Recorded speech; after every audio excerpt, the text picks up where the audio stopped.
Yeah. We're going to record the class. Okay. I hope that's okay with everyone. Just to let you know, you're being recorded today. Okay. So to be a good qualitative researcher, I have to let you know that you're being recorded. And if you have any objections to being recorded, you have to let me know. But the reason being is that there were actually one or two students that said they could not make the class because they have other classes at the same time, actually.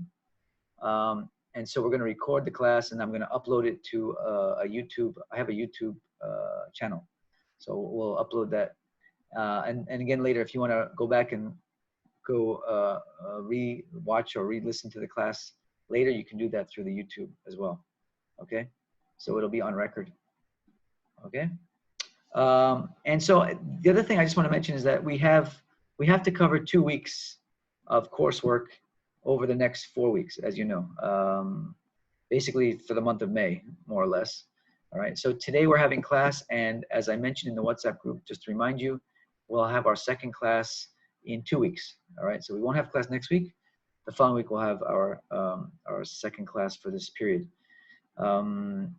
And there will be an assignment. Assignment 4 will be due.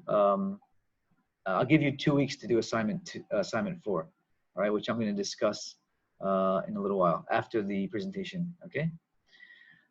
All right. Are there any questions or comments? All right. Anything on the right side I should be addressing? Let's see here. No. Okay. Okay. Any other questions about anything related to the class? Assignments or anything? No? Okay, well, if you do, just you can just interrupt and let me know, or you can write it on the right side. And if there's nothing else, we'll let Nalini and the gang. So do you know, Nalini, do you know how to share your screen with your slides? If you look at the bottom, you see that share screen button. Okay.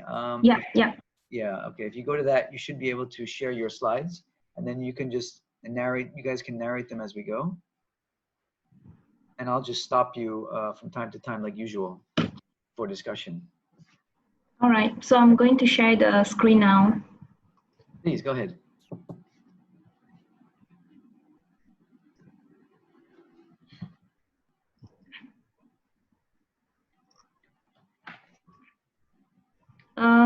Can y'all see my screen here? Can everyone see it? Yeah. Okay. Okay. All right, so today we're going to present on becoming a qualitative researcher, the value of reflexivity. I'll hand over to my first presenter, Zalifah Salikin.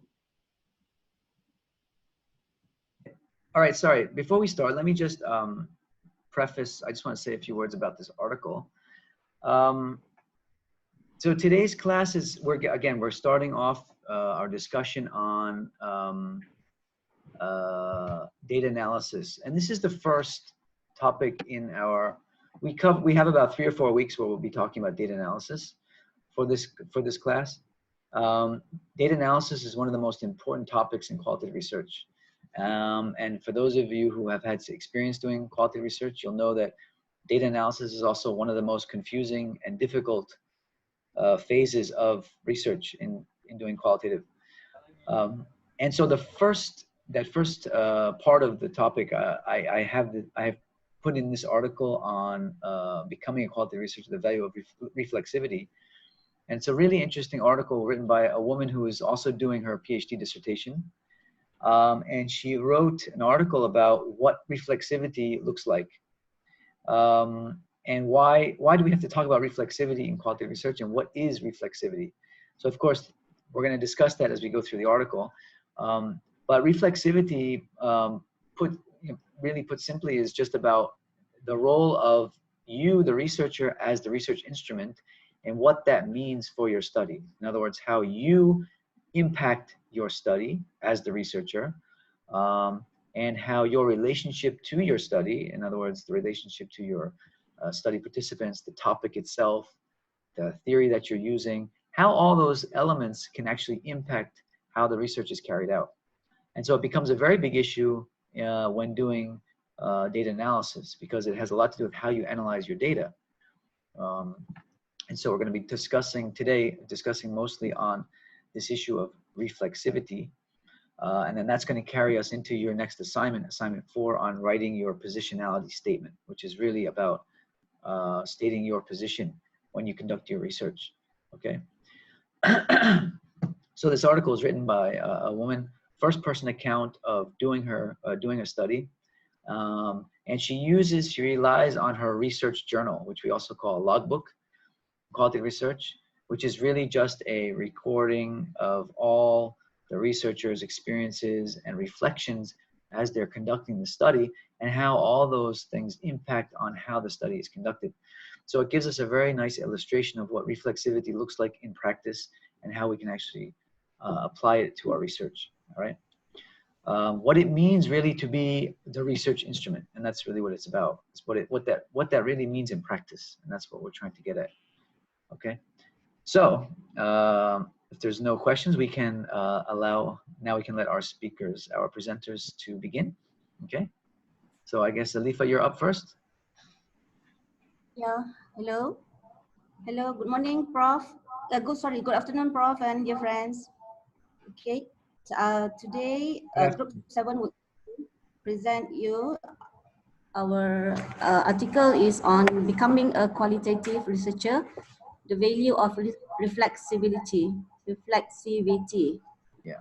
Okay. Now what we can see here at the screen is about the abstract of the article. It is learning how to conduct qualitative research may seem daunting for those new to the task, especially given the paradigms emphasis on complexity and emergent design. Although there are guidelines in the literature, each project is unique, and ultimately the individual researcher must determine how best to proceed. Reflexivity is thus considered essential, potentially facilitating understanding of both phenomenon under study and the research progress itself. Drawing upon the contents of a reflective journal, the author provides an inside view of a first project, making connections between theory and practice. This personal narrative highlights the value of reflexivity both during and after a study, and may help to demystify the research process for those new to the field.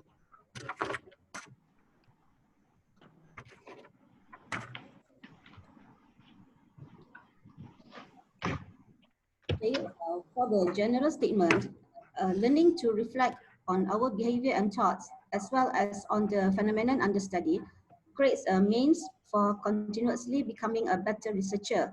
Becoming a better research captures the dynamic nature of the process. Conducting research, like teaching and other complex acts, can be improved. It cannot be mastered.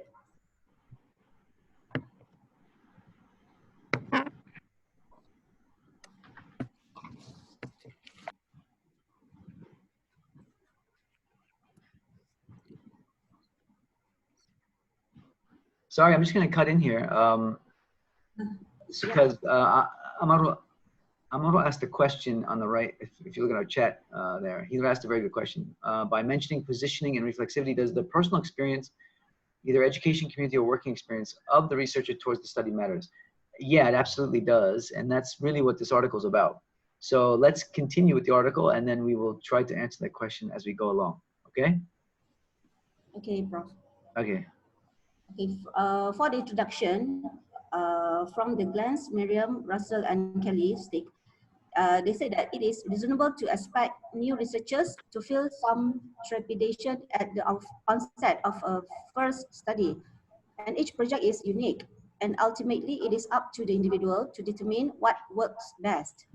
The researcher is the primary instrument of data collection and analysis, and reflexivity is deemed essential. And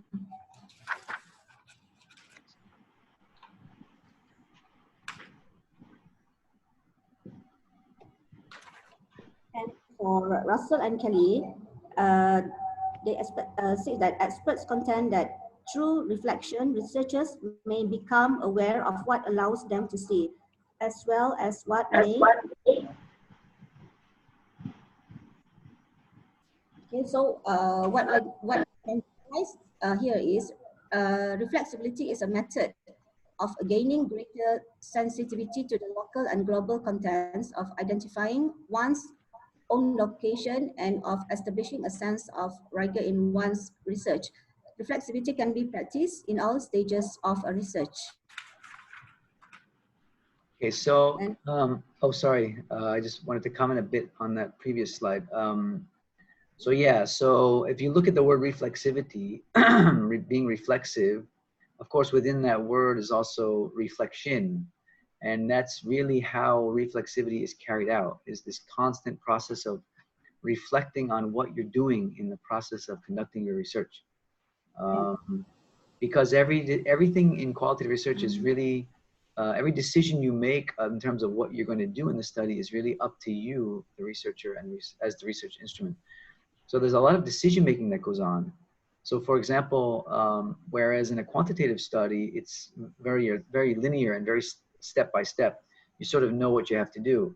You know, I have to first run my pilot test, and I have to analyze my pilot data and run my, my Chromebook alpha. And it's sort of a pre-patterned process. Qualitative research is not like that. It's making decisions as you go on the fly, as things change, as the data changes, as things become unexpected. So that requires an awful lot of reflection and of looking at what you're doing and why you're doing it. Okay, so the reflexivity is this ongoing process of doing that. Okay, so it's very much tied to the term and to the practice of reflection and reflecting on what you're doing. Okay, okay, please proceed. all right, now we can proceed to the what is the method of the article is being written here. Richardson 2020 refers to writing as a method of inquiry, a way of finding out about yourself and your topic, while Ellis and Boschner 2000 said that their own experience is the subject of this paper, and her research journal contains a permanent record of the pilot study and served as a memory prompt for this second level of reflection. And she made links between the literature on methodology, decisions taken during the projects, the process of reflexivity, and her evolving of the complexities of qualitative research. Meaning that the reflexivity is a term with rather different meanings in different contexts. In general, it means reflecting, and specifically as part of the social research, reflexivity is the process by which the researchers reflects upon the data collection and interpretation process. Right. So what she did was she used her own research journal as a way of illustrating reflexivity. Okay? Because as she says that writing is as a method of inquiry, as a way of finding out about yourself and your topic. Writing is a very powerful way of determining how well you're thinking, actually. You can tell whether you're thinking clearly about a topic, about a study, about whatever, to the extent you can write it. You can write about it. Many a time, I've had this experience many a time where I thought I had a very, very clear, very good idea. When I tried writing it down though, it suddenly did not seem as clear as I thought it was. So it forces you to really work through your own personal logic on different topics.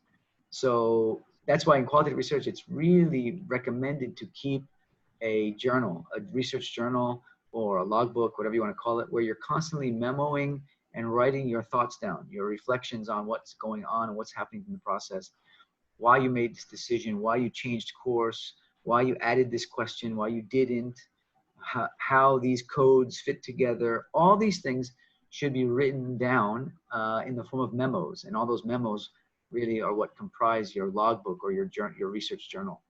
Okay, so she's really emphasizing the importance of it, and of course this paper is based on what she actually wrote in her journal. Okay, all right. Any questions so far?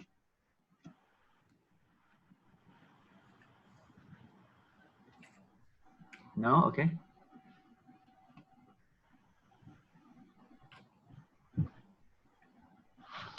Can I continue? Oh, Alini's up. Okay. Okay. Can I continue? Yes, please, go ahead. Okay. Why a research journal? For Glantz and Peshkin, Maxwell 1996, 2005, Spradley 1979, they recommend writing short notes or memos to oneself during the entire research project, claiming a number of benefits. They point out that getting ideas down when they occur is actually the beginning of analysis. And for Elbow and Halfwoods, writing notes, they say that writing notes to oneself permits researchers to discover things in their heads that they did not know where they soon after began journaling. The generative nature of this practice became clear. And what we are going to summarize here is these are sometimes called reflexivity diaries Reflexive diary. or reflexivity diaries, self-reflexivity journals, research journals, or research diaries. They are all basically the same thing, written or verbal record written by the researcher during the research process, detailing what they did and why. Right. Okay, now we can move to what is the topic of my research proposed. So Let me this is state my that, research, meaning the author who wrote the article, right? Yeah. yeah. Okay. Okay, many state the importance of choosing a suitable research topic. It is important to figure out which issues, uncertainties, dilemmas, or paradox are most intriguing. Fieldwork is a process that assumes a degree of wholehearted commitment, so topics should be chosen on the basis of what a researcher believes is most worthwhile. Good research questions spring from values, passions, and preoccupations from Russell and Kelly. And the researchers are advised to carefully consider their reasons for conducting a particular study from Marshall and Rossman, 1995. And Marshall also explains that there are personal, practical, and research purposes. Researchers, first of all, need to be aware of their personal reasons for carrying out a study. Their subjective motives for this will have important consequences for the trustworthiness of a project. If design decisions and data analysis are based on personal desires without a careful assessment of the implications of these methods and conclusions, they risk creating a flawed study. While it is neither possible nor necessary to purge oneself of personal goals and concerns, Maxwell contends that it is crucial to be aware of these concerns and how they are shaping the research, and to think about how best to deal with their consequences. So So, oh, sorry, go ahead. Sorry, go ahead. so the reflexivity is now here is important in qualitative research because there are so many ways in which researcher bias could affect the study. From the creation of data gathering tools to collecting the data, analyzing it, and reporting it. This is because of the subjective nature of qualitative data and methodology. Okay. So the research purpose. So really the first time or the first point where reflexivity comes in is in choosing your research topic, actually. And she's emphasizing here on the importance of being clear and understanding why you've chosen a certain topic to study. And she even recommends that you should study something that's of meaning to you personally. I know I found that in doing my PhD, that's actually quite. It was quite important to me to be working on a topic that I was very interested in and had a lot of meaning to me personally. I think it really helps to motivate you, and it helps you to sort of get through the difficult times of the PhD process when you're actually working on a topic that you care deeply about. So, and then also how that might affect how you carry out the study as well. I have a student from Faculty of Modern Languages, and she was working for Bernama TV. You guys are all familiar with Bernama TV. Bernama TV, several years back, they went through a major crisis, a financial and management crisis.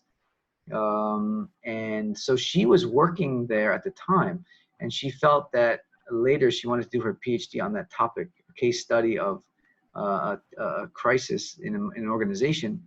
And specifically, she was looking at how leaders communicate during crises. But of course, she was very much involved in that crisis, and it made for a very, very vibrant, very interesting study. But it was hard for her because she was so deeply involved in it, right? So again, this is where the reflexivity is really important. You know, she has to really look at how her own personal feelings and experiences are actually influencing how she's conducting the study. So it's really not easy.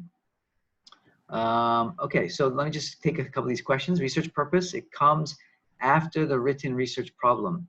Yeah, the research purpose is sort of the conclusion of the research problem.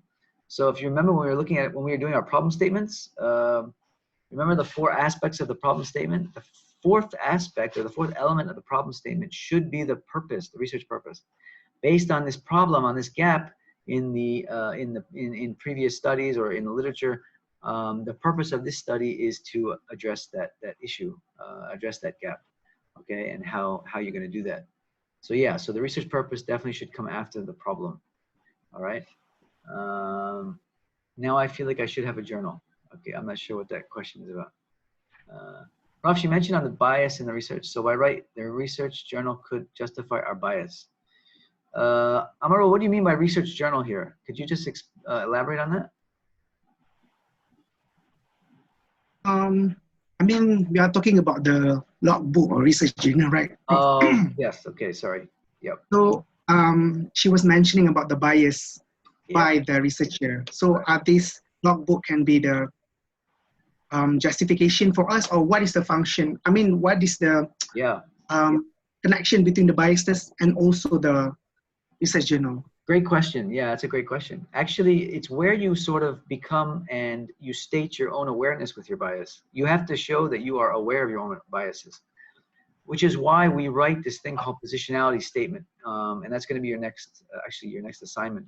Assignment 4 is going to be, you're going to have to write a positionality statement, and we're going to discuss what those are after this presentation here, inshallah. But, and the positionality statement is really where you come out with your own, whatever those personal biases might be, that's where you state them. All right, and as you're going along through the study, your journal comes into the fold where you're constantly reflecting back on how, in this particular situation, how my biases might be affecting the study, right? And so it's constantly where you keep in touch with yourself. But to do that, you need to write it out. You need to be constantly writing about it, because that's how you learn to come into touch with those biases and how you manage them. Because if you don't manage them, then they can come out later in your findings, and then if it comes out in your findings, it's too late at that point. So when you're presenting your findings and you come up with something that sounds extremely biased, very manipulative of the respondents, or doesn't actually reflect what's in the data or something, it's too late at that point. So we want to be able to deal with these things before they get to that point of presenting your findings and arriving at your findings. Okay. So the journal is where we work it all out, more or less. Yeah. So I think in this article, she does a really, really good job of showing what that looks like, because she gives many excerpts of how she struggled with some of these issues. So she's a homeschooler. She homeschooled her children for many years, and then she wanted to study homeschooling as a research topic. And so, of course, she had many experiences that she was using in her study. I mean, as she was conducting the study, she was drawing on her own experiences. So how she sort of struggled with her own biases in the process is what this article really displays. Okay. So, okay, sorry, let me see. What about language barrier issue? Yeah, language barrier. Okay. Ibrahim, can you elaborate a little bit what you mean there? What about language barrier?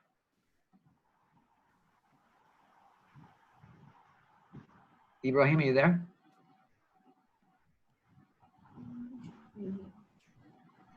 Ibrahim, you have to unmute your screen there. Unmute.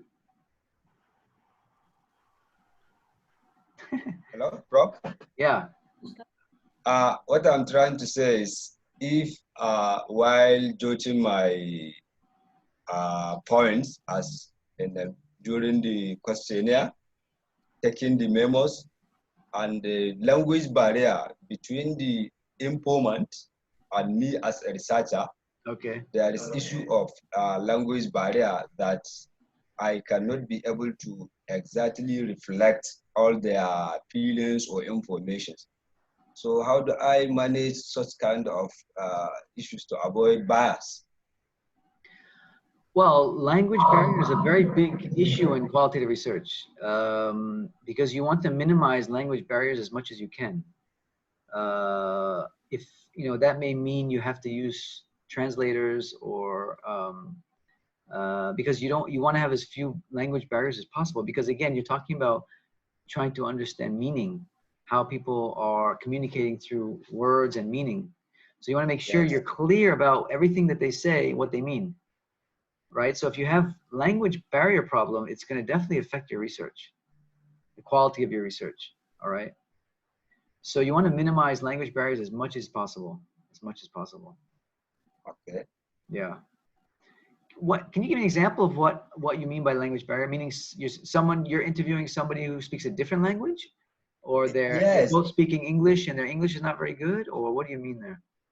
Yes, but just for instance, maybe the people in rural areas who cannot speak English, Okay. and they have their own local language, which I, as a researcher, doesn't understand very well.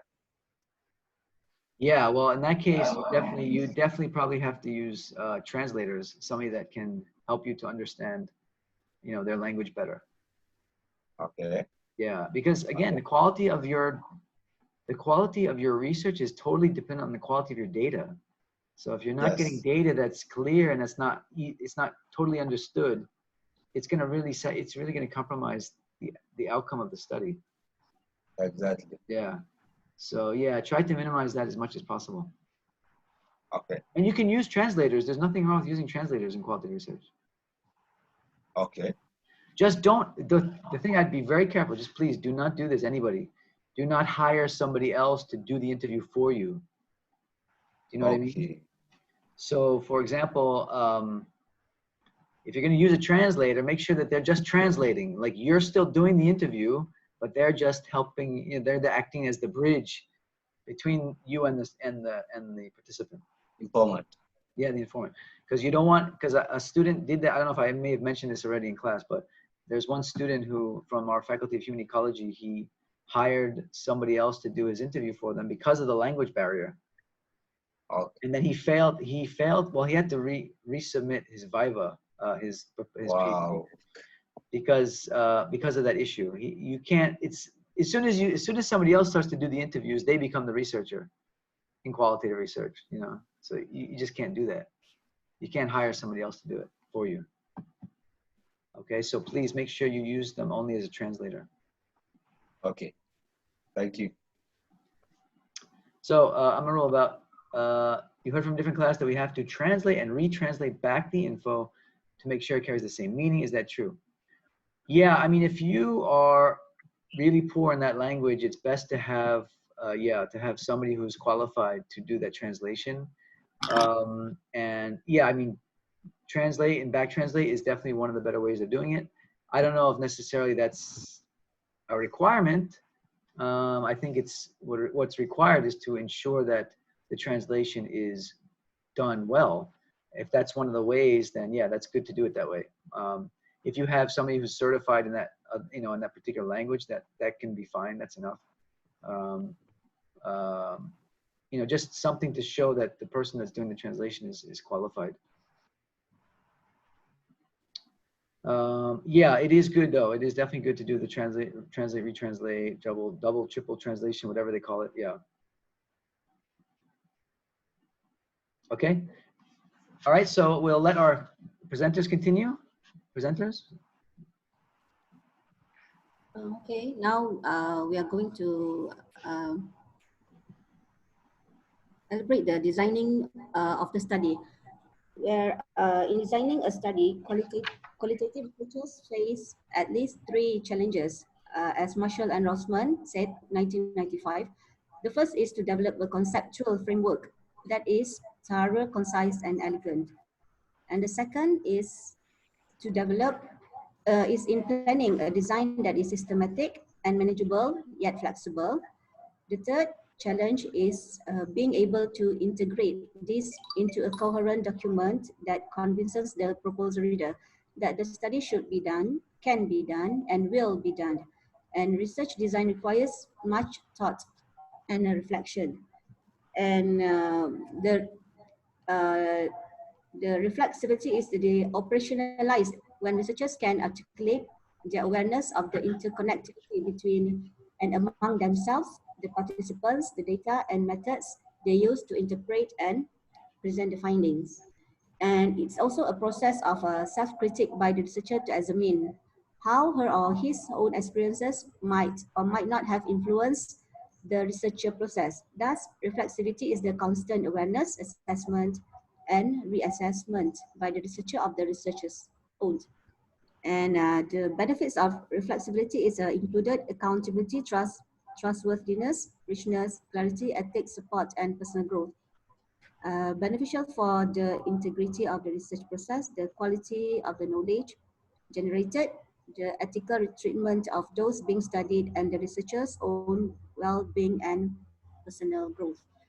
And I think that's all for the first part of the article. Okay. And could I have the second presenter of my group, Mas Intan, to continue with the second part of the article. Thank you. So you should all look that happy when you're doing your data collection, like this girl.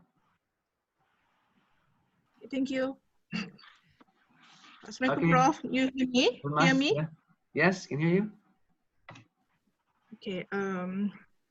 Can I share this screen or we continue? You can continue. Continue. Yeah, Okay. Continue. Okay. Okay. Next. Okay. Assalamualaikum and good afternoon, Prof. and everyone. My name is Mas Intan and I will continue the part of data collection. How to slide. Okay. Okay, the part of data collection, the imagine the nature of qualitative inquiry and issue of twist wordiness. Okay, the author of orator is listed about data management, observations, and interviews under data collections. Okay, next.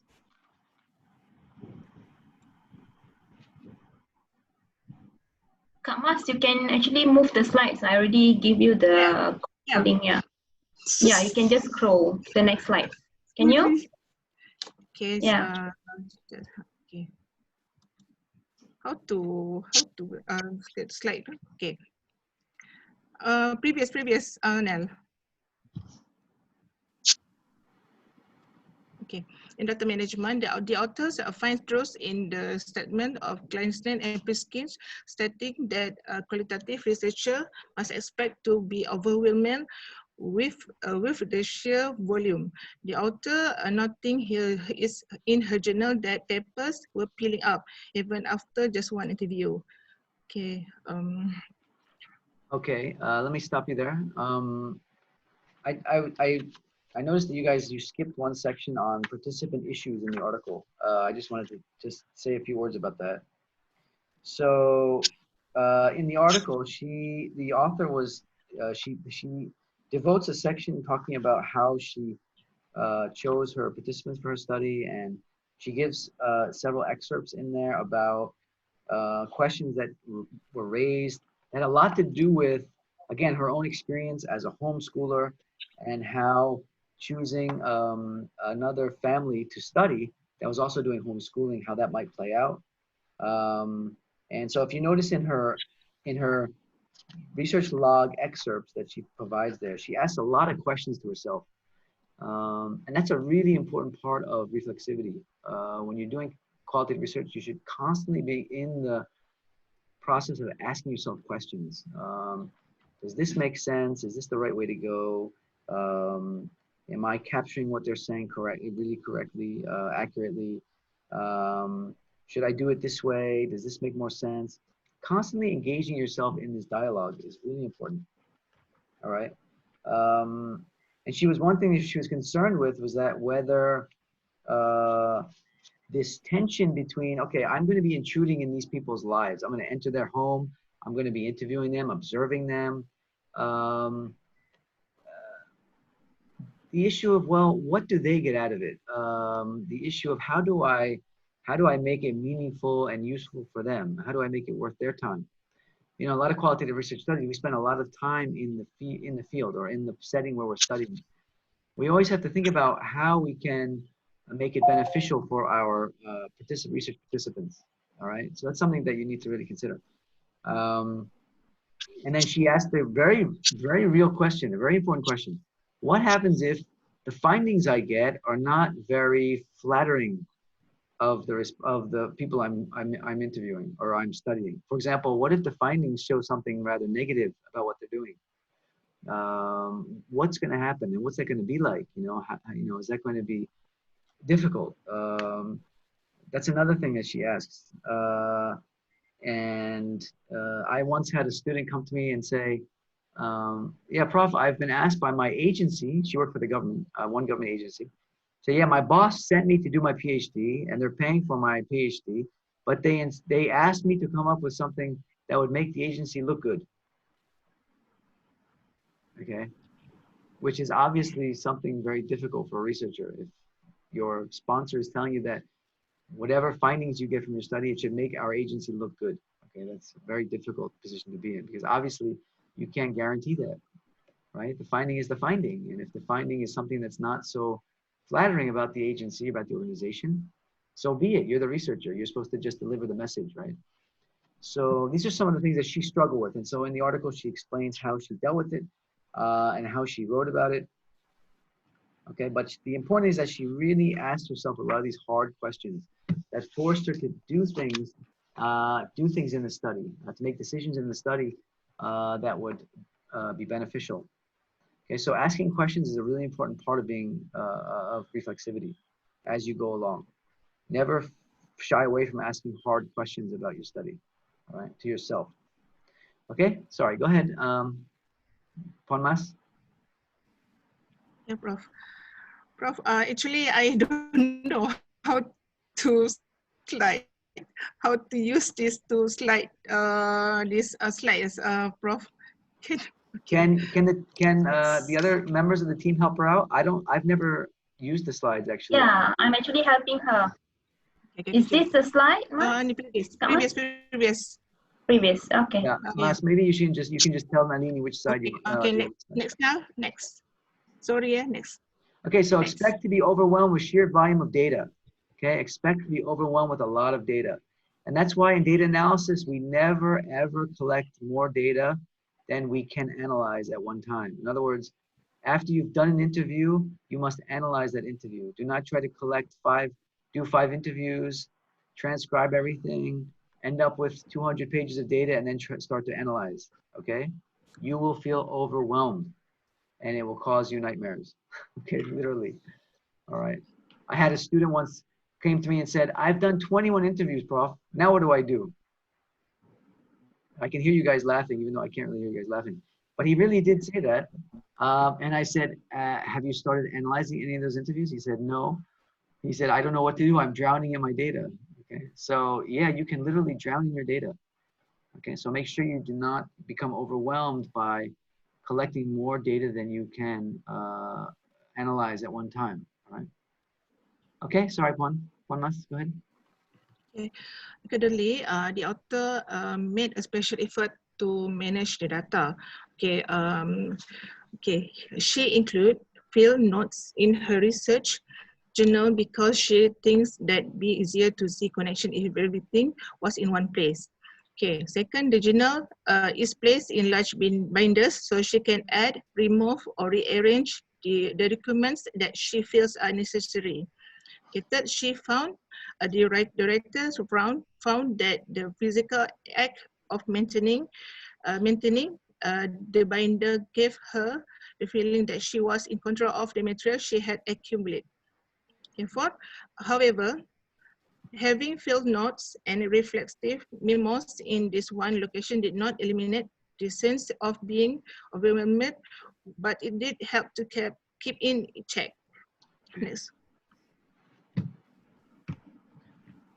Next So now. this article is a little bit older, and you can see that she's talking about using binders because they used the real hard copy data at that time. Nowadays, of course, most of us will be using software, online software to manage our data. Okay. Under observations, the writer planned to collect data through observation and found some useful tips in spread lists, classic text, participant observations. However, it soon became clear that observing would not be as smooth as her imagined.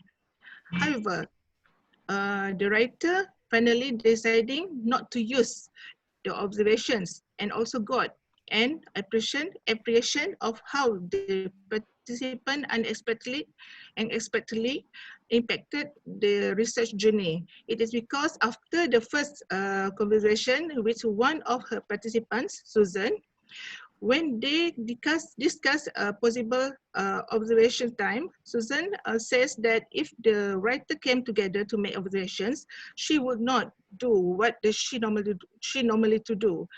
Okay, therefore, observing a family that knew the author will not work, and the observation may not even be possible. Okay, this is a really important point for everyone to take note of. First of all, if I mentioned, I think I emphasized this earlier in the semester, that before you finalize a proposal in qualitative research, it's really important that you do some preliminary fieldwork. And this is exactly why. She proposed doing observations in her proposal, and then she went and started to engage in observations with this family, and she realized that she couldn't do observations. It just wasn't going to work. And Susan, who was the woman, the name of the woman that she was going to be observing, the mother, said that if she told Diane, she said, look, if you're going to observe me, I'm not going to do what I normally do, which is what we call the Hawthorne effect in research. In other words, people are going to change their behavior because they know they're being researched, they're being observed. So she had to change course in the middle of the study, and she decided that she could not do observations. Now, this is a perfect example of what tends to happen in qualitative research, where you propose something and then you get to the field and you realize, wait a minute, I can't do this. Or wait a minute, I need to change course, I need to add this.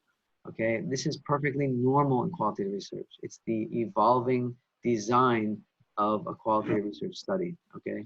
So there's perfectly nothing wrong with it, but of course you don't want, if it's avoidable, you should not have to do that. You should have some idea before you go into the field of what to expect, which is why you should always try to do preliminary field work of some kind to get a sense of what the needs are for your study as they relate to the setting. All right, so this is a really good example of that. Okay, any questions about that, any of that?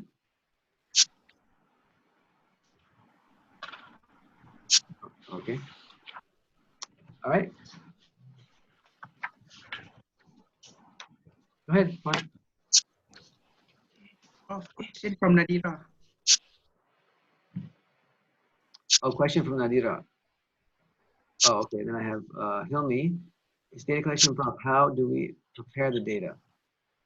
How do we prepare the data? Hilmi, what do you mean, how do we prepare the data? Hilmi, are you there?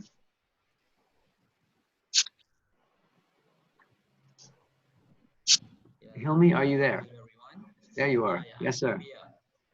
Hello, everyone. We can't hear you, Hilmi. Is your microphone on? You hear me? You hear me, Prof, and everyone? Very, very low. Yeah, you hear me? Hello? Hello, Prof? Can you guys hear? I can't really hear him. You hear me? Maybe turn your volume up or something, or your microphone volume up or something. All right. You hear me, Prof? Barely. Okay. So what's data preparation, Prof? Because still have how to make easier. How to what?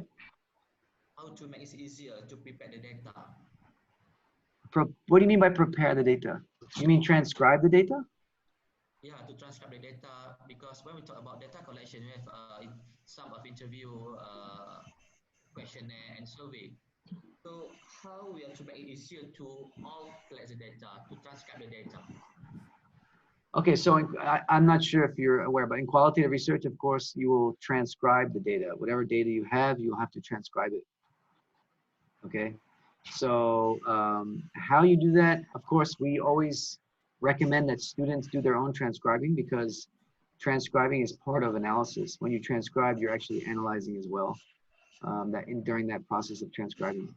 So it's always best to transcribe your own data if possible.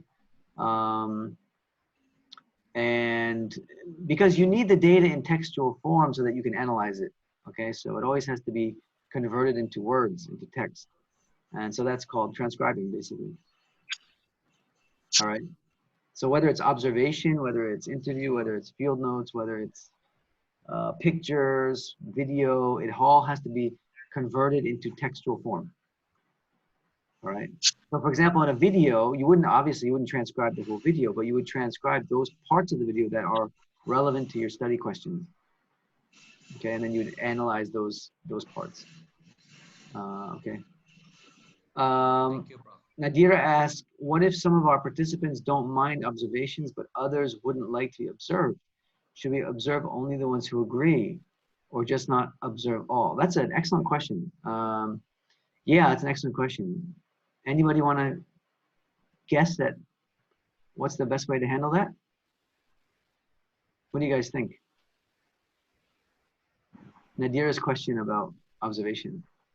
Can it be like sort of triangulation, Prof? What do you mean, Amrul, in terms of triangulation? I mean, some of the sample is being observed and another sample we interview.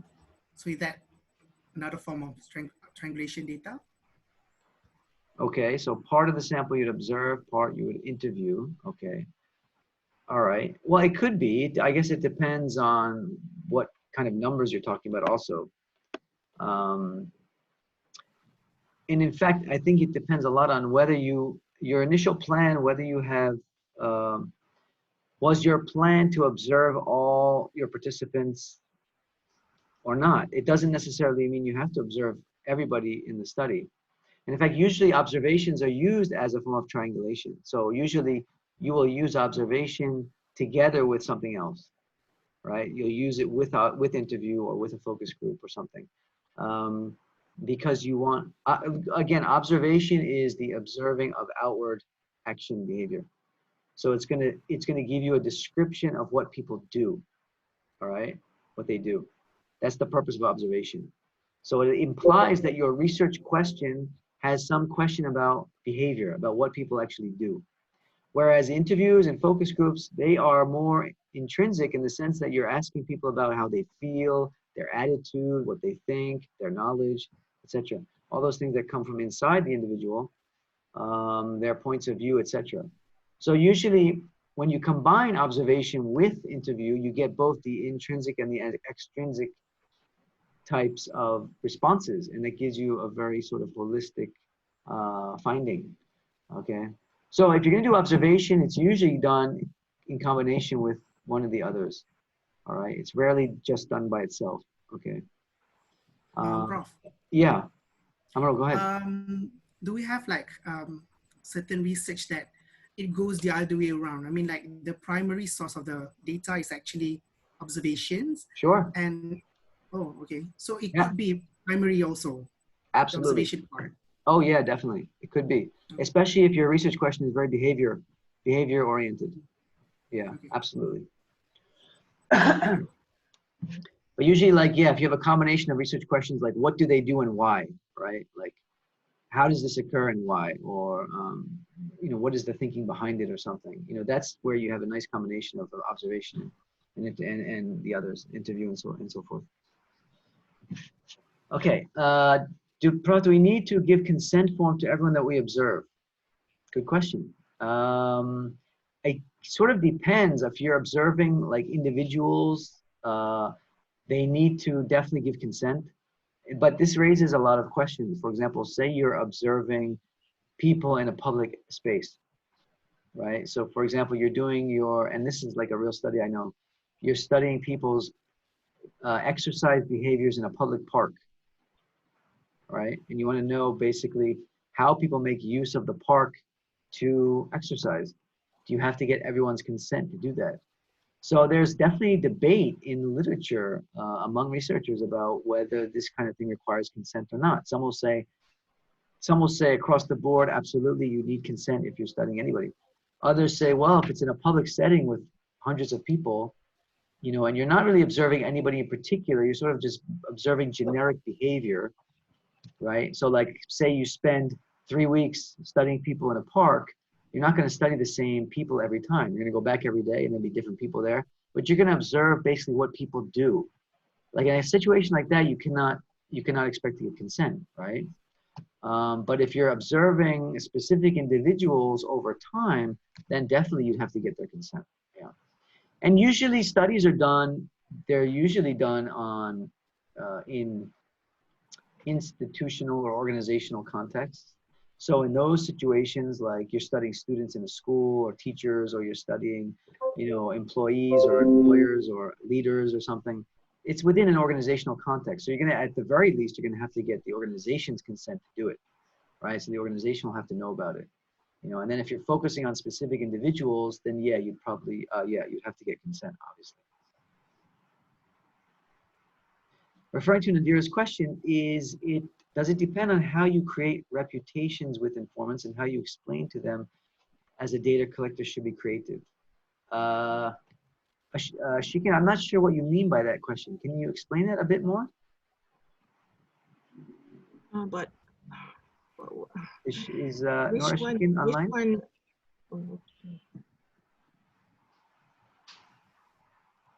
Nora Shikin, are you there? Again.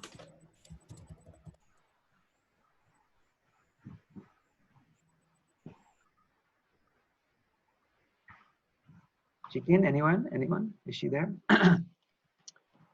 Yeah, I'm not really sure what that question. Anyone have an idea of what she's referring to there? How you create reputation with influence. I think maybe you mean how you. Oh, you're giving an opinion. Like, yeah. Yeah, and I wanted you to elaborate on your opinion. How you create rapport, you mean?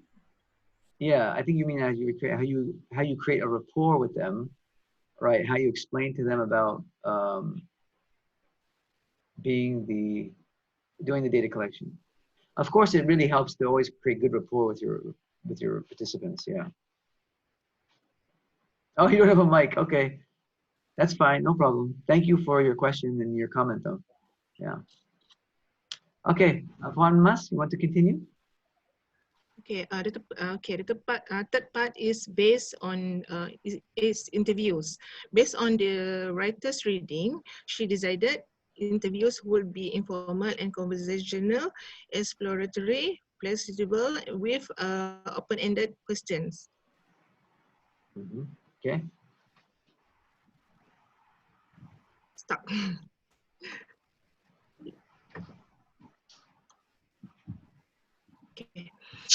Okay, the writer follow segments recommendation to conduct a series of 3 separate interviews. Okay, first interview establishes the context of the participants' experience. People's behavior becomes meaningful and understandable when placed in the context of their life and their life of those around them. Without context, there is a little possibility of exploring the meaning of an experience. Okay, all 4 participants attended the first interview, and the session was lively and informative. However, the interview took place on its own. The author felt that it might not be enough to speak, not direct the conversation, and conduct the contents during the interview. She clearly understood that the interview was a complex situation in which the researchers asked questions and the participant answered. Okay. So yeah. Go ahead. It's okay. Okay. interview data. The second interview focus on concrete details of the participant present experiences. In subsequent interviews, she asked them to reflect on the meaning of these experiences. She found that each interview provided a foundation of detail that helped to illuminate the need and begin to appreciate firsthand why interpretation must necessarily be ongoing. However, she also discovered how difficult this was to achieve. Sedman recommends that interviews be 3 days to a week apart. This allows a participant to mull over the preceding interview, but not enough time to lose the connection between the interviews, and put pressure on the researcher to find time for reflection and interpretation between sessions. Okay. Interview data. So sorry, Seidman's approach that she's referring to, he recommends a series of 3 interviews actually for each participant. And according to him each one has a different purpose. Now that doesn't mean necessarily that you have to do it that way, but I think there's a lot of truth to what he's saying in the sense that usually the first interview that you do with people is usually more of an icebreaker. It's a getting to know, it's a getting to trust, learning to trust kind of process. You will get data, but you won't get the real in-depth data most likely in the first interview, which is why he suggests those 3 interviews. And by the 3rd interview, you will get much more into the meaning and the depth of whatever it is that you're asking them about. Interviewing is a process, and so she does a lot of reflection on that process in her journal, in the article.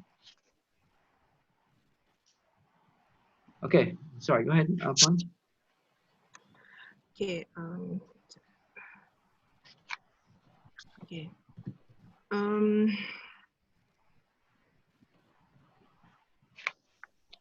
The final interviews, the writer. Okay.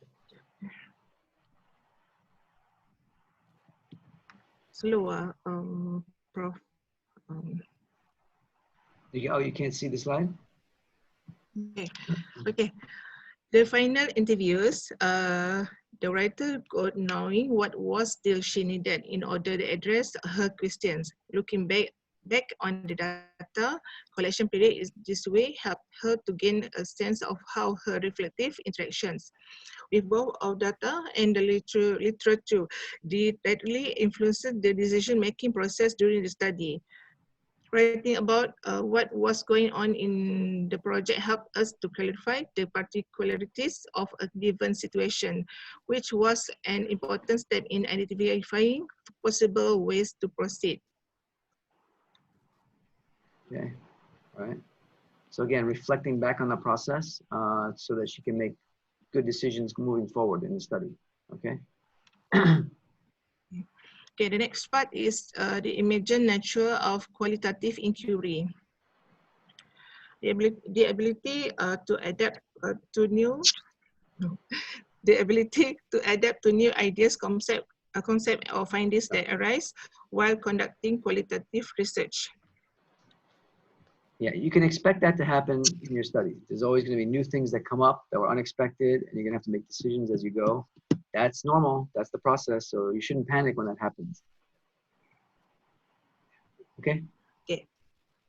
The author's experience with data collection has shown how she relies on purposeful reading throughout her study to obtain information of research methodologies. The short notes she draws from many of these readings are included in in her journal, adding another dimension to reflective process. Okay. This journal provides her with means to not only note what she thinks is of significance in her readings, but she can get down on paper her doubt and reaction to this information.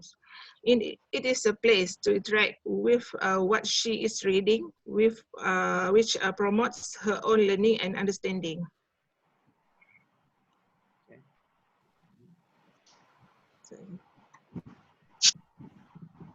Okay. Okay, the evaluation of the writer's project's title also indicated an increasing appreciation of the ways in which qualitative work is emergent. A title captures the essence of a study, and thinking about it helps a researcher to conceptualize a project.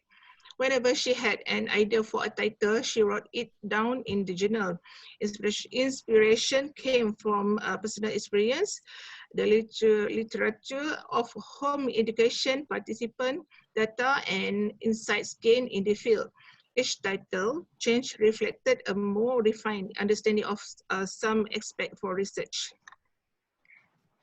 So she talks about the importance of title, and of course, title we don't think of as a big deal, as anything that important, but it is when you think of how the title reflects the nature and the core message of the study and what the study is about, and how in a qualitative study that will actually change as the study goes along, because as the study goes along, you get more and more clarity about what the study is really about, because your questions may change a bit, your research questions may become altered and so forth.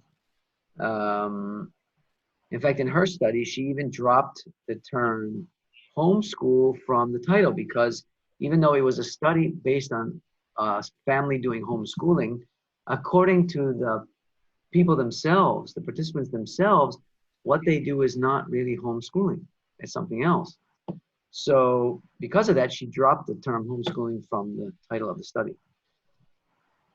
Okay, so if she's being true to her methodology in that she's trying to capture the actual experiences of the participants in the study according to their view of the world, according to how they experience it, then she could not use the term homeschooling in the study, okay, which is being true to the experiences of people that she's studying, all right? So that's really interesting, I think also as well, is that even the evolution of the title can occur in a qualitative study, right? So that kind of freaks a lot of people out. They get a lot of nervous. A lot of people get nervous about that the study is going to keep changing and evolving, and, right? Does that make you guys nervous? Yes. Yeah. Oh yeah, don't be nervous. I mean, it's normal. It should happen actually. It should happen because, you know, qualitative as an exploratory method, the more you unveil about that phenomenon you're studying, the clearer and clearer it's going to get. And so, of course, it's natural. It's going to evolve. You're thinking about it. It's going to evolve. So I think it's pretty normal. Okay, so don't be freaked out by it. Expect the unexpected, as they say. Yeah. Okay, next slide.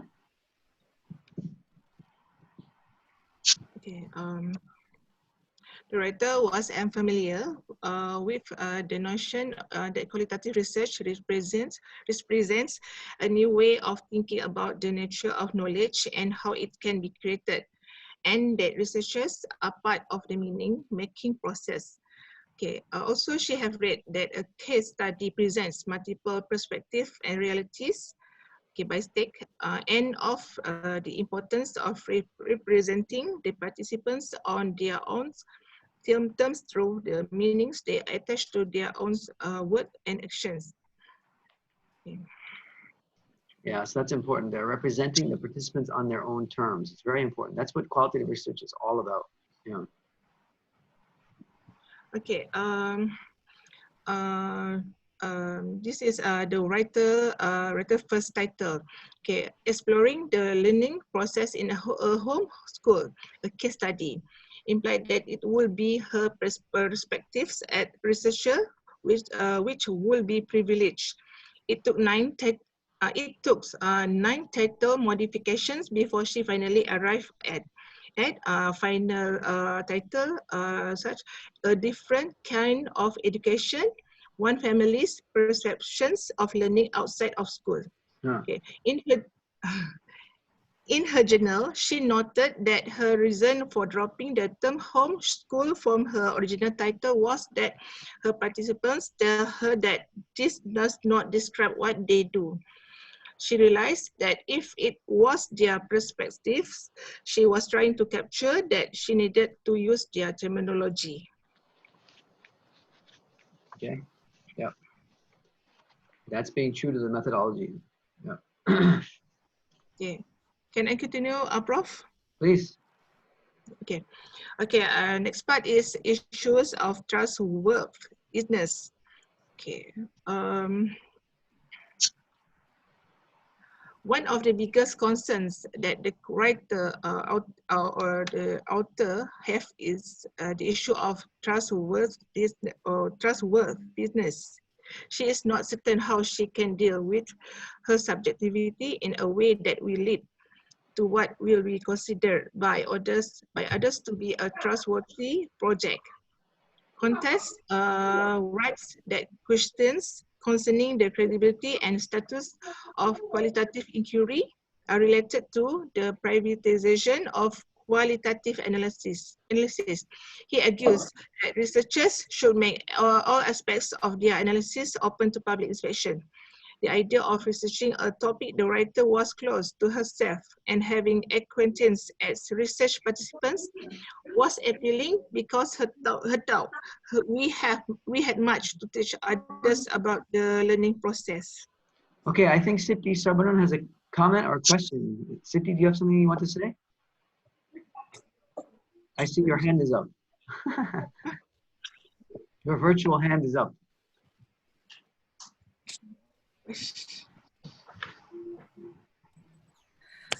Kak Sarbanon, Prof tanya Kak.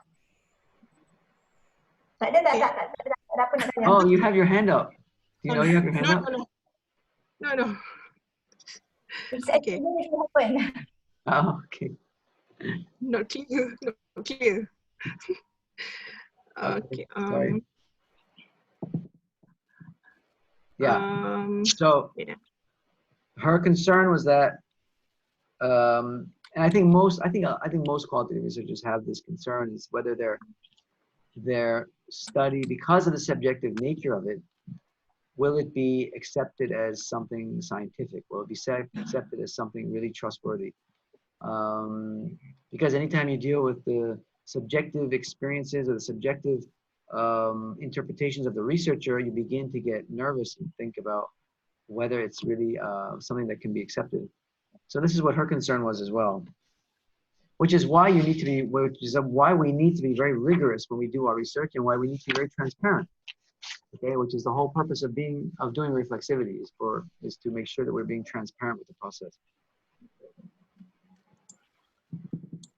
Okay, one last. Okay. I continue, Prof. Oh wait, sorry, there's a question. Sorry. Panazura asked a question. Sometimes I question my topic of research and I feel that it might not be significant enough. However, I do find many gaps in my context from some literatures that I read. Okay. Panazura, why do you think your research is not significant enough? It's not significant to who? Okay, because I think that the topic, most of us, which is in the same situations as me, as public sector administrators, we know the issues, but we do not know how to settle it. It's not just operational, but it's a matter of policy as well. And I found that research, a lot of literature found that the topic, there has been a lot of lacking, especially in the context of public sectors. Interesting. Wonder why that is. For example, what type of a topic would you be having this question about? Okay, my topic is on career management under the big umbrella of career development. Right.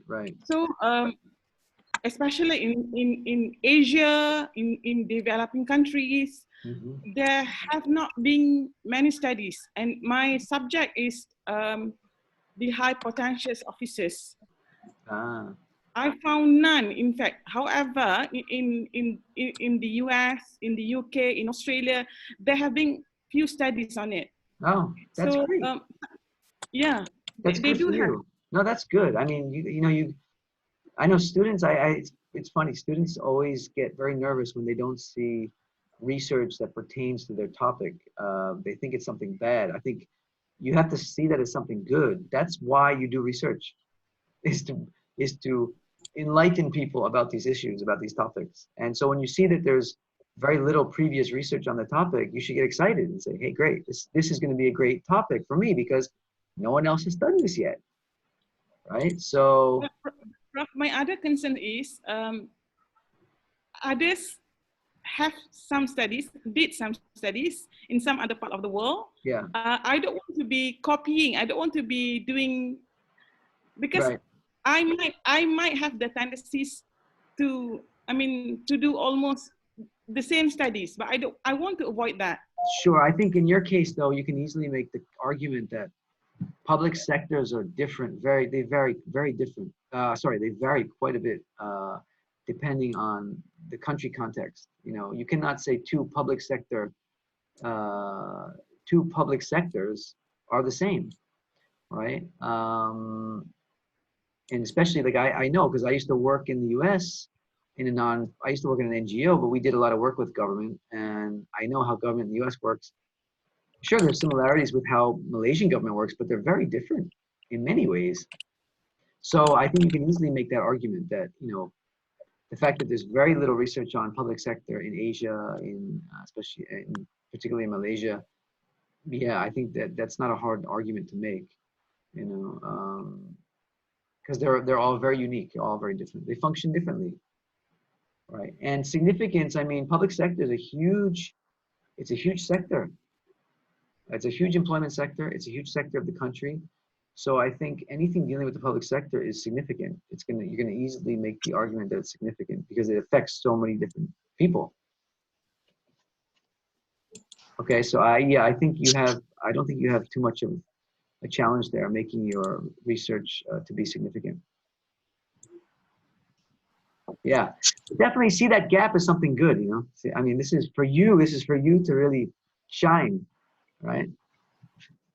For your work to shine. And it also allows a good justification for qualitative research, for an exploratory study, because there's so little that's been done in this area. Okay, good question. Thank you, Puan Azura. Okay, next, Puan Mas. Okay, Prof.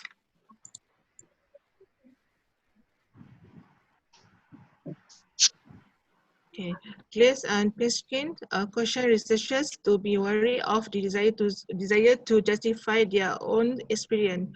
It is important to be interested in their topic, but a researcher cannot allow emotional attachment to preclude the open. Exploratory learners' attitude that is necessary for good data collection and analysis.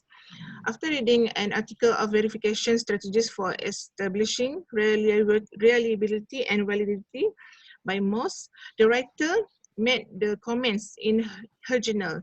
This article makes a few more things clearer to her about trustworthiness. She was still somewhat certain about how reflexivity will add to the trustworthiness of her study.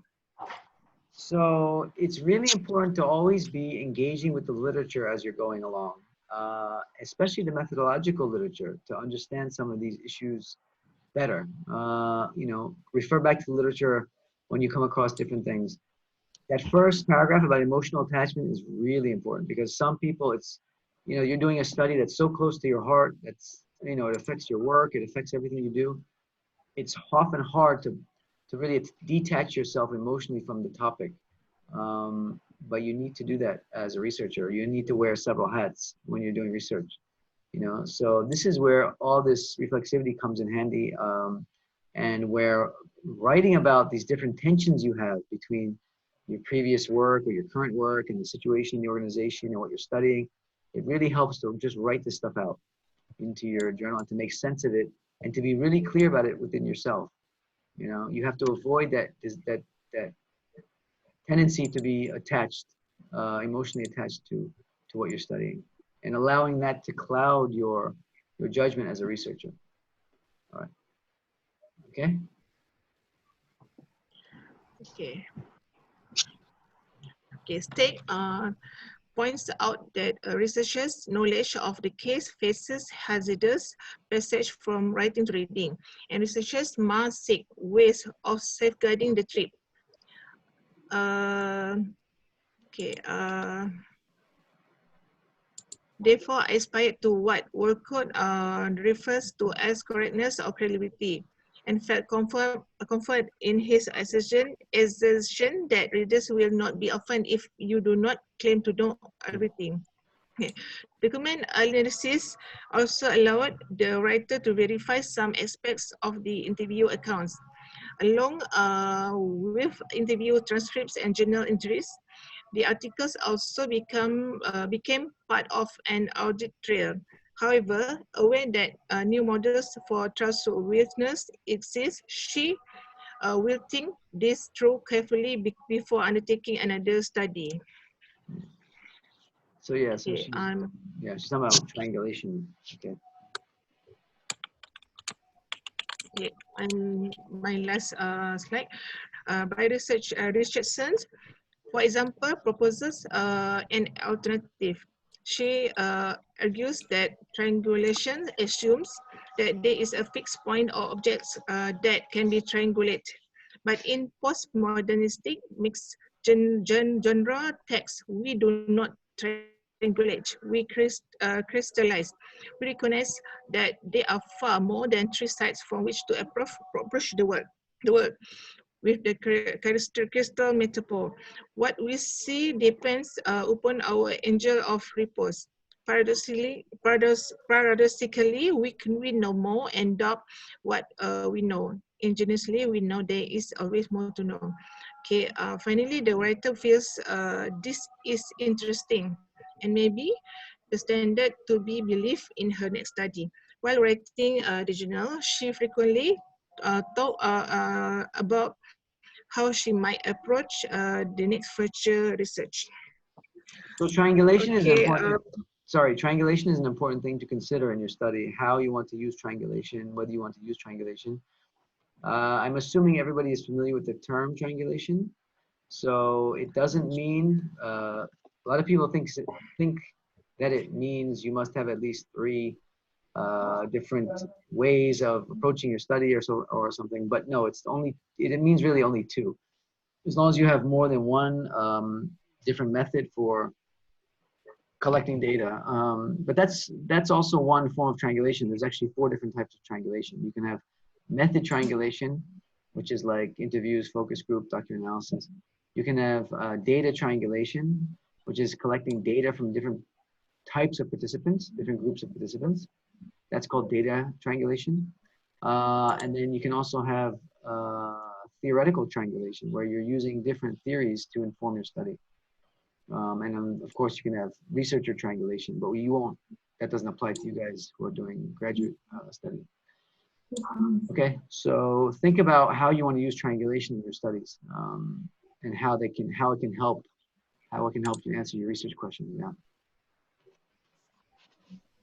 Okay, so how many more slides do we have? Another 4 more slides. Just 4 more. Okay, so we'll just finish this up and then we'll take maybe a 5-minute break. Yeah, so shall I continue? Yeah, please. Okay, what I understand about data analysis is defined as the process of systematically searching and arranging the interview transcripts, observation notes, or non-textual materials that researcher accumulates to increase the understanding of the phenomenon. But in the article, what Glantz and Peskin says that data analysis involves organizing what has been seen, heard, and read so that sense can be made of what is learned. Analysis also can be shaped and reshaped, and the data is gradually transformed into findings. Coding or categorizing the data is the most important stage in the qualitative data analysis process, where data analysis are not synonymous to coding is a crucial aspect of the qualitative data analysis process. There are challenges in the data analysis. Like not all good analysis can turn to good writing. mistakes, what she mentioned is mistakes can happen when focused on the need to do something with the data, that did not consider journaling as a means to think things through on both a personal and a research level. Rereading transcript repeatedly to identify the themes, scribbling in the margins to identify something of potential importance, and researchers are expected to reflect on how they come to know what they know, and a chronicle of one's thinking contained in a research journal potentially facilitates such awareness. Okay. Yeah, there's some good stuff there. The analysis, data analysis is definitely the trickiest part of a qualitative study. There's no question. And so we will be devoting, after this week, we'll be devoting the next 2 or 3 weeks on, we'll actually be doing hands-on data analysis in the class, so we can all get a feel for it, and then we'll be discussing it and so forth. But so yeah, so it's challenging. Not all good analysis can turn into good writing. That's a very good statement that she makes there, because you can do a beautiful analysis of your study, but how you actually write it up, and we'll be discussing that more later in the semester, about how to turn analysis into writing. It's a really important topic, all right? But you see there what she says: rereading transcripts repeatedly to identify themes, scribbling in the margins to identify something of potential importance. A lot of analysis is based on, again, on how we see the data. It's based on our intuitions from doing all that data analysis and doing all the transcribing and listening to them speak and listening to their interviews. A lot of these things come as sort of, it's an intuitive process. And the idea is just to really document that intuitive process. And then, of course, a lot of reflection, all right? A lot of reflection that goes along with it, okay?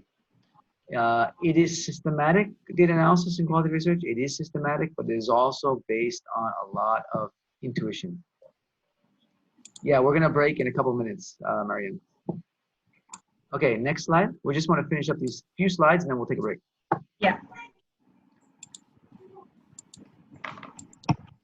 Okay, so writing the narrative, researcher analyze the stories people create, engaging in an inquiry of asking a given question of a narrative text for a given purposes. These approaches typically focus on the life of the individual as told through their own story. So where researchers become storytellers, inviting the readers to see through their eyes what they have seen and offering an interpretation. Okay, the challenges in the writing the narrative as a beginning researcher. Researchers, she was uncertain about whether had an appropriate level of detail to make the case comprehensive. This may have been less of an issue if she had done more writing during the data collection when details were fresh in her mind. Carrying out a qualitative inquiry demands a major commitment of time and energy, and the journal entries serve as a reminder that researchers sometimes had to cut corners. Yeah. So yeah, that happens a lot. You go, as you're analyzing your data, you realize that you should have done more documenting before that. And so it's really important to keep documenting as you go along. And writing is one of the challenges that I always have in writing is you may end up with your qualitative analysis where you'll have, maybe you've identified certain themes in the data and so forth. How you turn that into a story, into a narrative, and into a written piece is the challenge. It's really a challenge. How do you want to communicate all that to the reader? Okay, because you may end up with hundreds of pages of data, but in your report, you're actually only reporting a very small percentage of that data, right? So how do you identify which data is going to be useful to explain what's really happening in that setting that you're studying? Okay, so that's the challenge of doing analysis and going from analysis to writing up the narrative. So she's really referring to that process, which is quite challenging. And you'll often feel like you don't have enough detail, like she says there. Even though you may have a lot of codes, you may have a lot of data, but you feel like, oh, it's still not enough. So, all right. What else did she say there? Okay. Yeah, it's a major commitment of time and energy, as you all know, being PhD students. And journal entries reminded her that research sometimes had to cut corners. Yeah, we all do. We all cut corners in some ways. There's no way around that. But try to limit it as much as possible. Okay, next slide. Okay, personal issues. Qualitative research is time-consuming, intimate, and intense. The research described in this paper took place over a period of 3 months and completely took over her life, as this entry illustrates. Right, what she says is, I'm exhausted but feel compelled to find out more. My eyes are feeling strained in a way they never have before from the computer screen, reading, and lack of sleep. They're actually going out of scope and I need to go in and have them examined, but don't feel I have the time right now. I have been neglecting my family, not to mention my own health. Have not been exercising, have gained weight, I'm not eating properly, and frustrated with my husband because he's too busy to take a week or 2 off from work to give me extra time to work on this. These things has taken over my life. I'm unbalanced. So these are some of the personal issues that were shared. Yeah, so that's really a journal. I mean, that's really a research, it's a diary, it's a journal. You can see how she's really opening up about how the research really affected her daily life and functioning. So I asked the question there. Do you feel your study has taken over your life? Okay. Try to find balance in what you're doing always. But it's a serious commitment.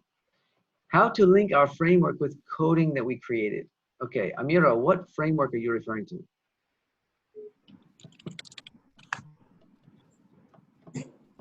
Amira, are you there, Amira?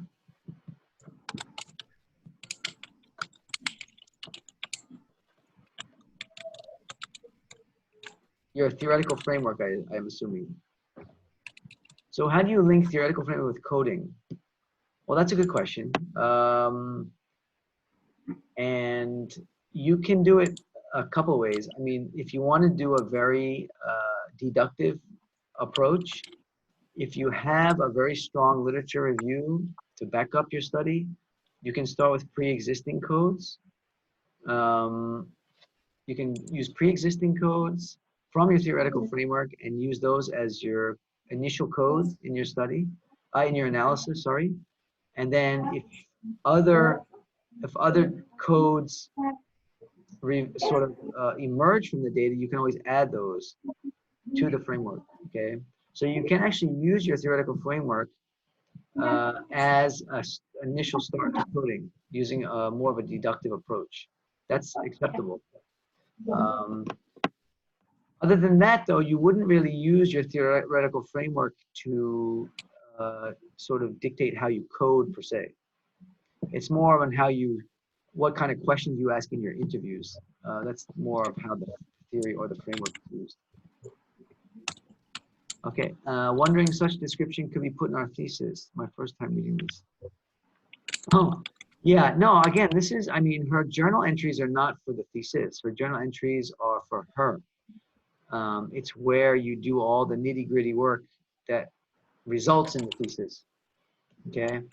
But, however, with that, there's a caveat to that. Because if you are doing field work, if you're doing observations and you're using your research logbook like as a place to write your field notes can be used as data in your study, okay? So, yeah, so those descriptions, if it has to do with describing what you're actually studying as a field note, it can definitely be used in the thesis as data. All right.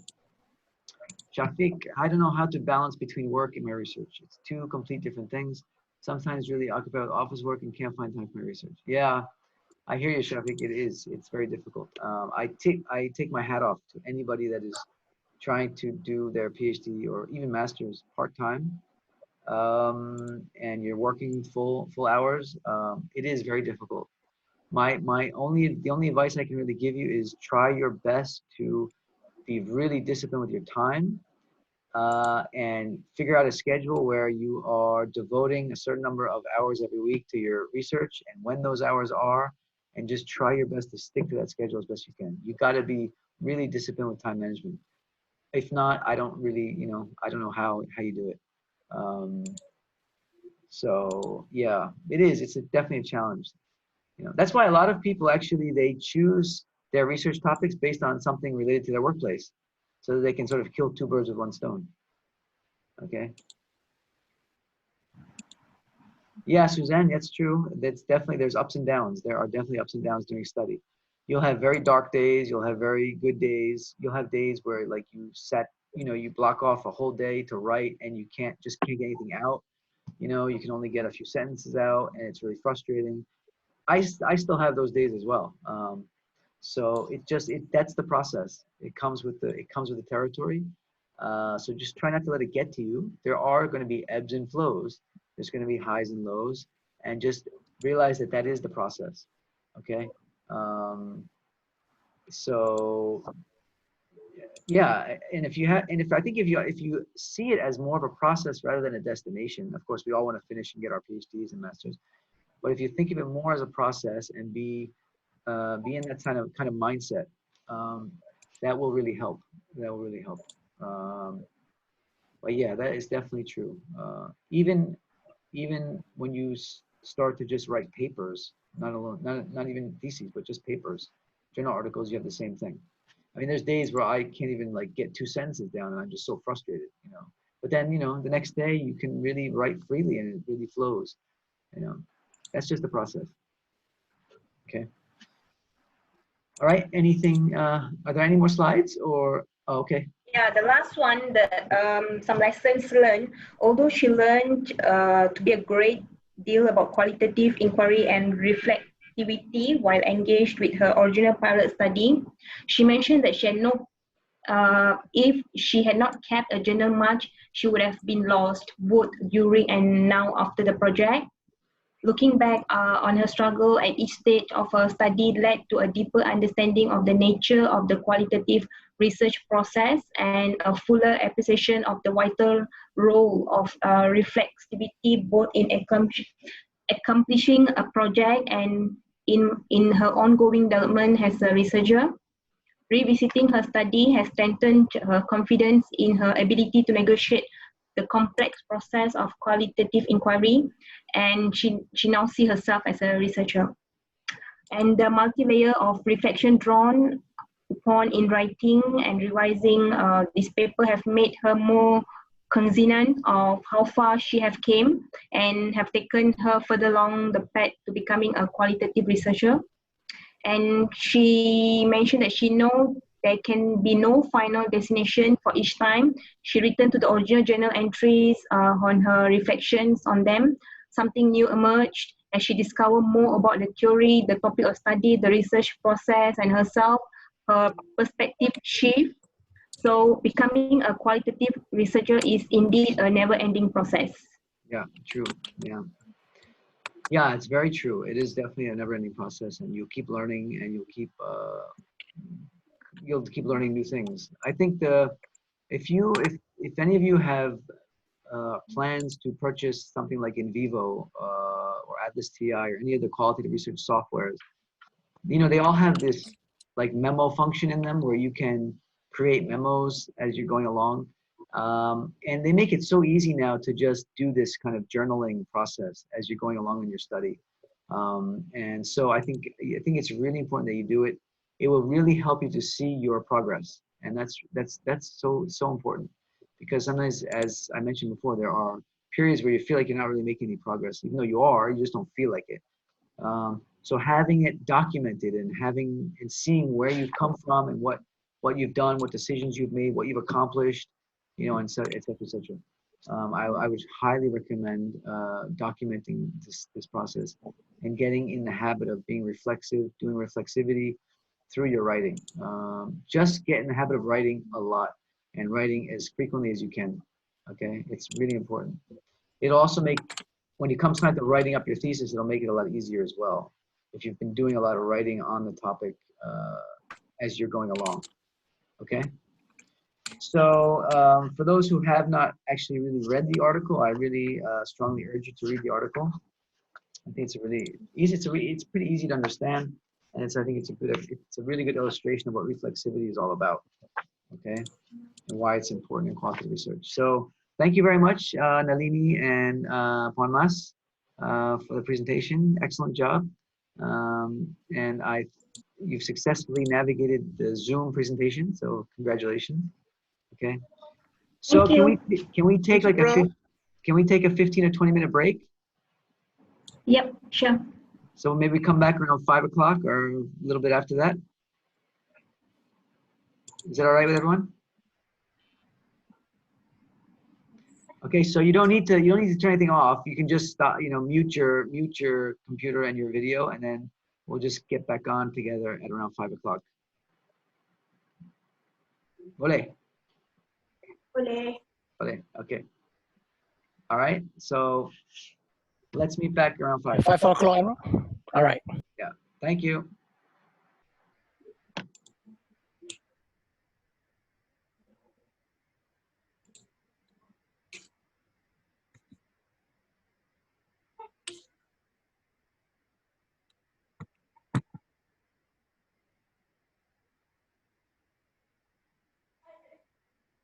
It is I leave the Zoom, right?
Text me, you feel like what it feels like to you. But I'm all in, I'm falling. You're looking at me with the heart of doubt. Don't kiss me right now. Don't tell me that you need me. Don't show up at my house. All caught up in your feelings. Don't hurt me round and round. Don't build me up just to let me down. Just to let me down, down, down. Don't mess with my head. Don't tell me to fall. Live with your feet still on the edge. I'm all out of breath. Baby, don't run me round and round. Don't kiss me, no, don't kiss me right now. On your lips, just leave it if you don't mean it. Yeah. You know you got me in the palm of your hand, but I love those hands. Yeah. You only let me hold you when he can. Yeah, I don't understand, cause I'm all on it, I'm calling. Wait, don't you text me if you like what it feels right to you. But I'm all on it, I'm falling faster. But if you're looking at me with a heart of doubt, don't kiss me right now. Don't tell me that you need me. Don't show up at my house. All caught up in your feelings. Don't hurt me round and round. Don't build me up just to let me down. Just to let me down, down, down. Don't mess with my head. Don't tell me to fall. Live with your feet still on the ledge. I'm all out of breath. Baby, don't run me round and round. Don't kiss me, no, don't kiss me right now. On your lips, just leave it if you don't mean it. Hurry home, let's never leave the house. Stay in bed while all our friends go out. Why you let those words come out of your mouth? You've been staring at me with the heart all down. Kiss me right now. Don't tell me that you need me. Don't show up at my house. All caught up in your feelings. Don't hurt me round and round. Don't build me up just to let me down. Just to let me down, down, down. Don't mess with my head. Tell me to fall. Live with your feet still on the ledge. I'm all out of breath. Baby, don't run me round and round. Don't kiss me, no, don't kiss me right now. On your lips, just leave it if you don't mean it.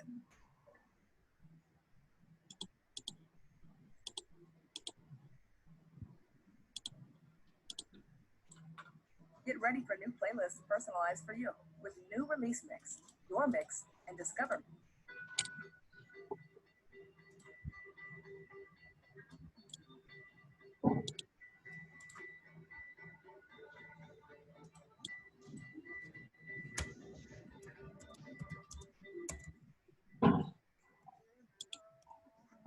What I wanted, I'll admit.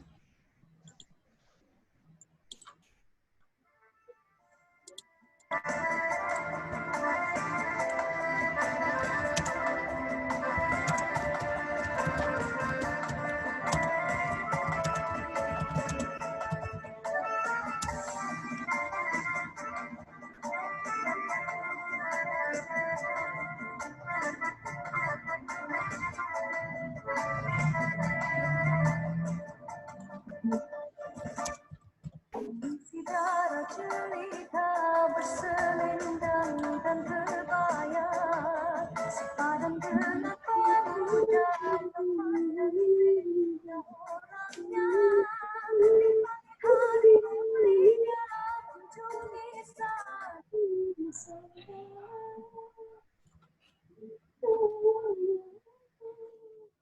Who was playing the riot music?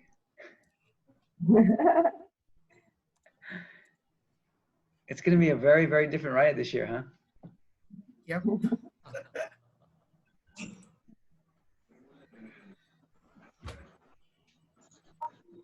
All the gambar raya pakai face mask. That's funny, Prof. Betul. Very interesting. Okay, should we get started? Oh, Mariam is sharing a screen. Mariam, what are you sharing? What are you sharing, Mariam?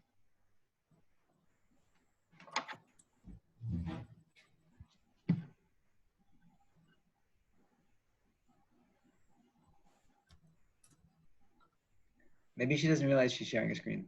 Yep.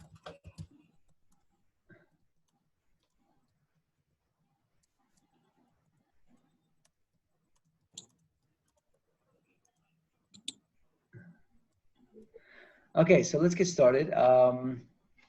Bismillahirrahmanirrahim. So what I want to do is, we won't spend a whole lot of time, but I just wanted to discuss your assignment 4, which is writing your positionality statement, okay? Because it's based very much on what we discussed just now in the article on reflexivity. So for those of you who are not familiar with the positionality statement is something that you will write in your chapter 3 of your thesis. And basically it is what you will be, where you will be explaining your background and your position to your study in terms of where you're coming from, how your relationship with the study topic, with the participants, might have an impact on how you conduct the study, any potential biases you might have, assumptions going into the study. All that needs to be documented in your chapter 3. And so it will be documented under this thing called a positionality statement. Okay, so if you, let me just, I'm going to share my screen now for a few minutes. First thing I want to show is is go to the Puja Blast. Can you all see that? Puja Blast? Yeah. Okay, so, oh, I see, okay. So if you see on week 7, this is our agenda for today's class. And under this one here, 4 and 5, I'm going to show you in a second an example of a positionality statement. We're just going to sort of walk through it together and look at some of the different components of what goes in a positionality statement in a thesis, from an example from a thesis from the US.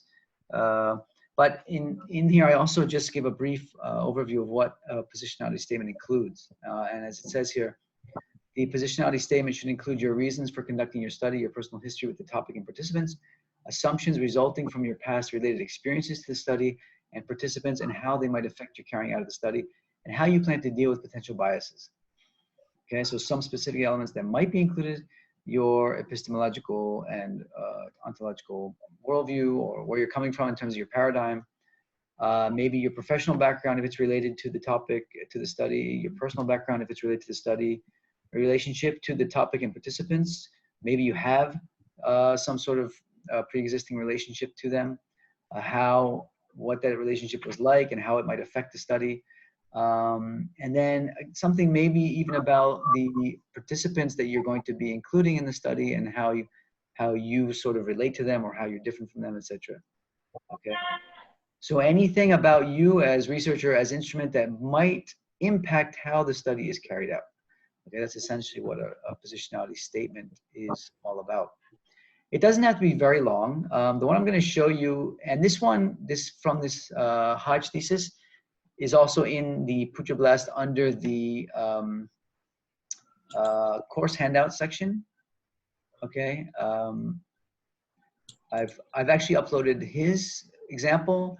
I uploaded another example. So there's 2 example statements here that you can use. And then there's also some guiding questions to help you to do your own positionality statement. For the assignment 4, I'm only asking for like 1 to 3 pages. It doesn't have to be very long. Again, it's really depends on you and what kind of, what you want to put in the positionality statement. But of course, it should include, at least touch on many of these issues that I just discussed. Okay, so what I want to do now is I want to look at that example from the thesis from Hodge. Hold on one second, let me pull it up. Okay, so it's this one. Okay, so this is a PhD, or actually it's an EDD, Doctor of Education in the US from a gentleman named Dr. Majid Haj. He did a very interesting phenomenological study. It's a phenomenology study on the schooling experiences of male Iraqi refugees at San Antonio public high schools. Okay, and so what I did here, is I just sort of clipped his statement is about 5 pages, and so I just clipped those 5 pages and put it in a separate file. So that's what this file is. All right.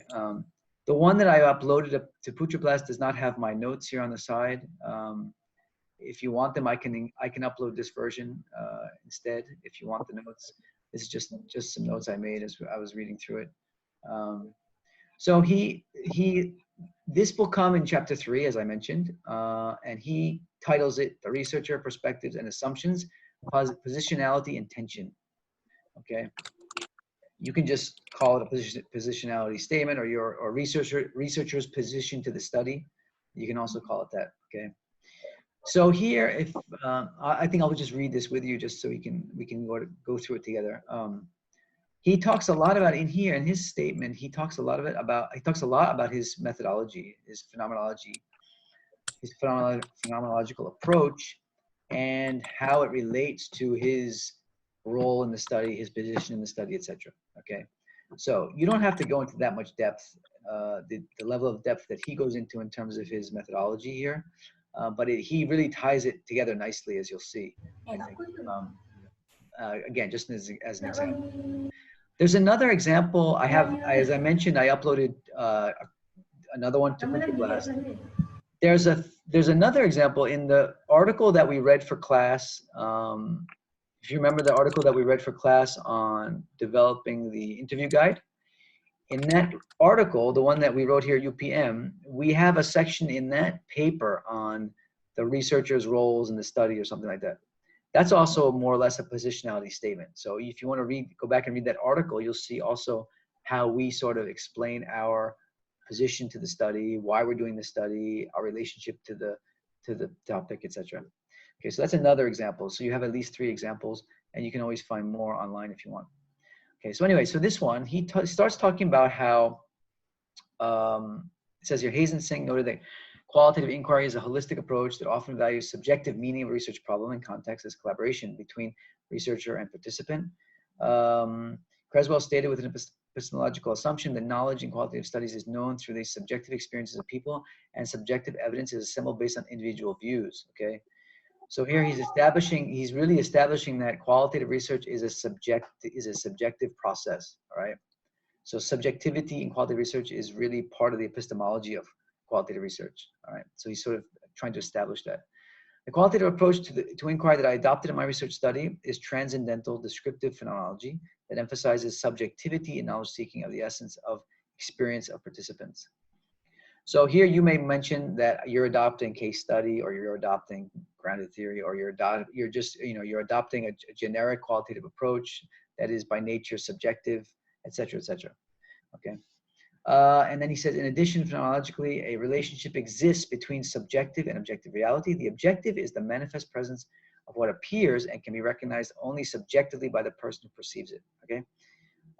In a phenomenological investigation, the researcher has a personal interest in whatever he or she seeks to know. The researcher is intimately connected with the phenomenon. Okay. So it's just, again, describing briefly what phenomenology is about and how it's a subjective approach.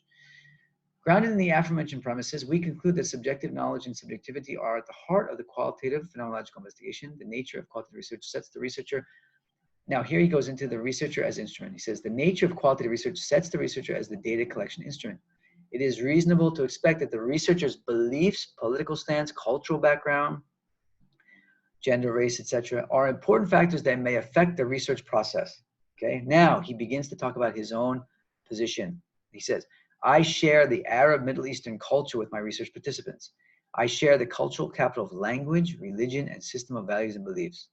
My participants and I have undergone the recursive reconstruction of our social identities or habitus during the civil wars in both of our countries, Lebanon and Iraq, and during our schooling experiences in US educational institutions as refugees and immigrants. Okay, so here clearly he has many similarities with the people that he's studying. Okay, so he's very upfront about that, and he explains from religion to language to culture to even experience. They share the same experiences. And here he just provides more detail about it. During the Lebanese Civil War, I experienced many aspects of refuginess in my country through inner forced displacement from one region to another, where my family lost its home many times, and I witnessed destruction, killings, and loss of relatives. Moreover, as an immigrant to the United States in 2003, my college experiences were loaded with challenges pertinent to learning a different culture and adapting to the host culture and society.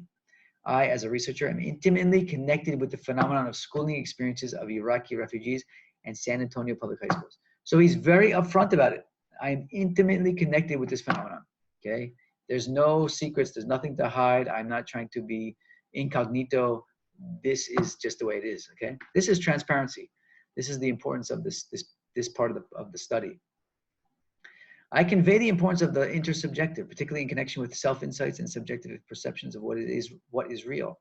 The method through which the other becomes accessible to me is that of empathy, a there-ness for me of others. Empathy is an intentional category comprising my experience of others' experience. I could have conveyed some assumptions pertinent to my research participants' refuginess, schooling experiences, and acculturation. My assumptions were based on the concept of the insider to the experience, the shared culture with my research participants, and on a pilot study that I have conducted related to the current topic of my research. So he's saying he has assumptions. He has assumptions going into the study, okay? And that's based on, like he says here, being an insider in that, having that same experience, the shared culture, and even the pilot study that he did. He mentions that as part of the forming his assumptions, all right? So being open about your assumptions.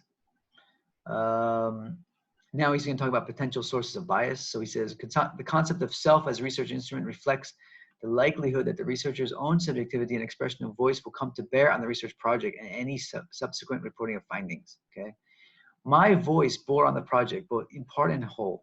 The ways in which I interacted with my research participants could have been affected by my own lived experiences as an Arab immigrant and the perspectives through which I perceived issues of schooling experiences of refugees and immigrants, okay? So he's saying that basically, since my experiences were so similar to those I'm studying, there's a very good chance that I could also have, I could be affected by these experiences because they're so similar to my own. Rooted in the aforementioned epistemological assumptions in knowledge generation, I situated my positionality that was determined by where I stood in relation to the other. From an axiological perspective, I presented the values and biases that I brought to my study, okay? So he's being upfront about the values, about his assumptions. I depicted that I had been aware and conscious of the biases, values, and experiences that I brought to my research study that might potentially shape the interpretations that I provided. This act of examining the research process in the context of my positionality can be described, at least in part, as reflexivity. Okay, the act of examining the research process in the context of my positionality, okay, is what reflexivity is all about. Okay, so given your own potential biases and potential assumptions or assumptions that you have, your position to the people, the topic, etc., and examining that in the process of research is what reflexivity is all about. Okay, it's a self-scrutiny on the part of the researcher, a self-conscious awareness of the relationship between the researcher and the other, meaning those who you're studying. Based on the epistemological, axiological, and reflexive perspectives presented, I asked myself some questions pertinent to my positionality. Okay, so these are questions he asked himself in the context of being reflexive. What role would my positionality as an Arab immigrant exploring the schooling experiences of Iraqi refugees in U.S. public schools play? Okay, so how would that come into bear on his study? The fact that he's so similar to his participants. How did I use my positionality in different spaces, insider and outsider? In other words, how did you use those insights that you might have had in the course of the study? Okay, because they can be used in a positive way as well as in a constructive way. All right. Had my positionality influenced the interactions that I had with my study participants? All right. So being so closely aligned with his participants in terms of their past experiences, how did that influence his interactions? In other words, when he's collecting his data, when he's doing his interviews, etc. Okay. So these are the questions he asks himself. All right. As previously mentioned, qualitative phenomenological research and knowledge generation is subjective and based on individual views. Also, our biases shape the research process, serving as checkpoints along the way. However, in an attempt to take a fresh perspective towards the phenomena under examination, investigators set aside their experiences as much as possible, also known as bracketing or epoche, as we know from our presentation a few weeks ago in phenomenology. If you remember in phenomenology, the concept of bracketing, okay, trying to set aside all those previous experiences and to look at the phenomena with new eyes, as they say. In the epoche, we set aside our prejudgments, biases, and preconceived ideas about things. The value of the epoche principle is that it inspires one to examine biases and enhance one's openness. Okay, so here he's explaining with how he's going to deal with those biases, those potential biases, and he's going to deal with them through the method itself. Okay, in phenomenology, they have something called bracketing. So I'm going to do my best to bracket myself, is basically what he's saying. So, and then he goes into some detail here about how he's going to do it, and he refers to a lot of the literature on bracketing and phenomenology and how to do it. Okay, Williamson and Polio stated that although it's impossible to bracket one's presumptions entirely, what is possible is to keep presumptions in the forefront of awareness so as to enable the researcher to be mindful of them when collecting and analyzing participant descriptions. Okay, so not so much you're gonna be able to get rid of all your biases, but you're gonna be aware of them as you're conducting your research. Okay, so when you're about to ask a question, you're going to think to yourself, okay, am I asking this question because I really want to know what's happening, or is it because I'm trying to confirm maybe a past experience that I had? Okay, how is how are my own prejudgments coming into to bear on the process? Being aware and clarifying upfront the biases I brought to the study established credibility, okay, for the research. All right. So being aware of these biases, clarifying them, stating them in this positionality statement. Clearly, he's aware of these biases, as we can read from his statement here. Okay, this is what helps to establish credibility. Relinquishing these prejudgments and biases to what the phenomenon means, supported and considered the prospectable meanings of the phenomenon for different study participants, Iraqi refugees.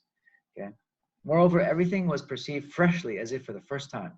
Okay, and that's really the goal, is to be able to see everything freshly as if you're seeing it for the first time. Even though you've had all these experiences, you're able to engage with your participants and listen to their experiences as if you've never come across these things before. If the endeavor of not listening to the fresh voices of my study participants, such efforts on my part would in fact be counter-liberatory, as my position situates me as an oppressor. So here he's looking at it from the perspective sort of from a critical theory perspective, where he's trying to really empower the young people in his study. He's trying to give them voice to their experiences, right? And we know from critical theory that this is often one of the roles of qualitative research that takes a critical approach, is you're trying to give voice to people who have very little voice in society. People who are usually of no consequence to anyone, you know, the immigrant, the refugee. These people have very little power. They have very little opportunity to really share their experiences. And so the researcher becomes their advocate. And that's what critical theory is really supposed to be doing, is trying to do here. So he's trying to say that if I don't listen to the voices of these young people with a fresh view, in other words, if I'm just putting my own experiences onto what they're really going through, and I'm just really commenting on what I went through rather than what they went through, I'm actually not doing my job as a researcher. I'm basically oppressing them. And that's what he's saying. In order to be an ally and an advocate to my co-researchers, which is another term for informants or participants, my work has reflected the voices of my study participants, the Iraqi refugees. Okay, so he's really trying to highlight their voice, their experience. Okay, so that is your intention. That is the intention that you carry throughout the study, is to really bring to light the voices of your participants. Moreover, in order to attain a valid transcendental phenomenological scientific investigation, the knowledge sought was arrived at through descriptions that made possible an understanding of the meanings and essences of the schooling experiences of the Iraqi refugees. Okay, in this section of my positionality, I addressed the paradox between being a part of my participants' experiences and concurrently bracketing my biases, prejudgments, and prepositions to acquire a fresh perspective on the meaning and essence of the phenomenon. So here he talks about basically how he did it, okay, how he did it, how he dealt with this paradox, all right? And then So how he balanced bracketing with the phenomenological method of being part of the experiences of the participants. And so here he goes into a little bit about the differences between the two major schools of phenomenology, the transcendental descriptive approach and the interpretive approach, which I won't read this to you now. You can read this later, okay? But basically he chose to use a descriptive approach because of the fact that descriptive phenomenology encourages the researcher to really bracket out his own previous experiences. Whereas interpretive phenomenology invites you to use your previous experiences to help arrive at an interpretation of the data. So they're very different in the role of the researcher's previous experiences and the researcher's role in interpreting the data. Okay, that's one of the major differences between the two schools. All right, I won't go into that in detail here. But anyway, he goes into that just to highlight why he chose to use a descriptive approach for his study, why he thought it was it made more sense given the nature of the study and the nature of the topic, because of the fact that he's so closely aligned with this issue, with this topic that he's studying.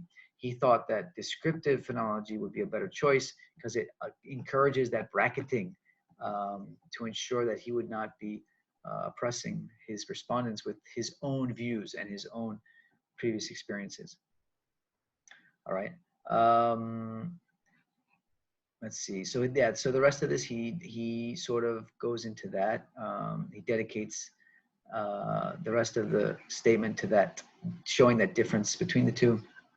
Okay, so here he shows how his position in the study and his method are very much intertwined. Okay, he explains how his method shaped how he engaged and interacted with the phenomenon under study and his participants. Okay, so he says here, however, my bracketing is not an elimination. My study adopted transcendental descriptive Husserlian phenomenology as a qualitative approach. Based on this premise, I am committed to setting aside my biases and experiences as much as possible throughout my research endeavor. However, my bracketing is not an elimination of preconceived notions, but rather a temporary suspension of prior beliefs so that other perspectives and questions can emerge. It is worth mentioning that Husserl, in his notion of bracketing, emphasized the temporary suspension of researchers' theories and prior knowledge, not a permanent denial of them. Husserl added that if we can resist our theoretical assumptions and their implied dogmatic structures, then we can come closer to the thing itself, which is a philosophical way to approach the truth. On the margin, the phenomenological method is grounded in the belief that truth can be found in lived experience. Presented in my positionality and in an attempt to understand the schooling experiences of Iraqi refugees in their purest sense, I brought my biases and influences to the fore because through this acknowledgement, I was able to be open to my participants' meaning, okay? So he wanted to be open to the meaning of his participants. So that is why it was so important for him to be in touch with his own biases and potential influences. This acknowledgement of influences and biases is a type of reduction or bracketing. Thus, I reflected on my pre-understanding as the first part of beginning to understand as far as possible the pre-reflective experiences in the purest sense. Okay, so that's, I mean, it's a bit, I know it's a very sort of research language. He uses a lot of literature here. So I'm not expecting you to have to go to that level. And again, this is quite long. This is almost 6 pages for a statement. Like I said, for the assignment, if you can do 1 to 3 pages and just focus on those elements that he emphasizes here in terms of, you may want to mention your method, okay, the method that you plan on using, okay. Mention any, again, like I said, mention any, what is the motivation for you to conduct the study, and what is your relationship to the study topic and to the participants you're going to be studying, and are there any potential, do you have any, what are your assumptions going into the study? Do you have any potential biases going into the study? And if so, how do you plan to deal with them through the method that you're using, okay? So, yeah, so that's an example of a positionality statement. This is from a thesis, okay? And it's going to be, of course, a bit longer in a thesis than it will be in like a journal article, of course. But I think this is a really good example of one. It's one of the better ones that I've seen. And he, like I said, he very nicely ties together both the source of tension for him, which I mentioned is this similarity he has with his participants, as well as his method, how he uses the method to sort of to say, well, this is the best method for me because it's going to allow me, it's going to liberate me from my own preconceived notions so that I can really conduct the study in a way that will highlight the meaning of the people I'm studying, of what their experience is all about. Okay, so I think that's why it's a really nice positionality statement. Okay, any questions about that? So like I said, this is in Putra Blast, although it doesn't have my little notes on the side, but they're no big deal. They're just a few notes. And you can read this. You can use this as a to guide you. Or there's another one up there. I've also that's not it. Hold on. There's another one here. Let me see if I can find it.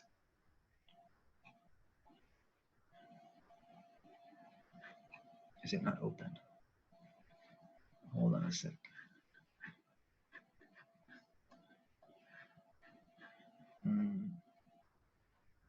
This one. Okay, so here's another one. So this is from a course, but it's another statement. It's written differently, but it will help you, I think, get the idea of it. So he talks about his background, his experience. You don't have to use like subtitles like this, my biases, my background and stuff. If you want to, you can. If you want to, you can, no problem. Especially for the assignment, you're welcome to do it this way. But it's not necessary. This is just an example to help you to get a sense of what it's about, the positionality statement. All right.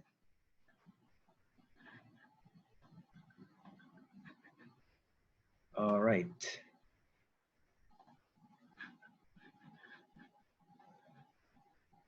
Okay, any questions?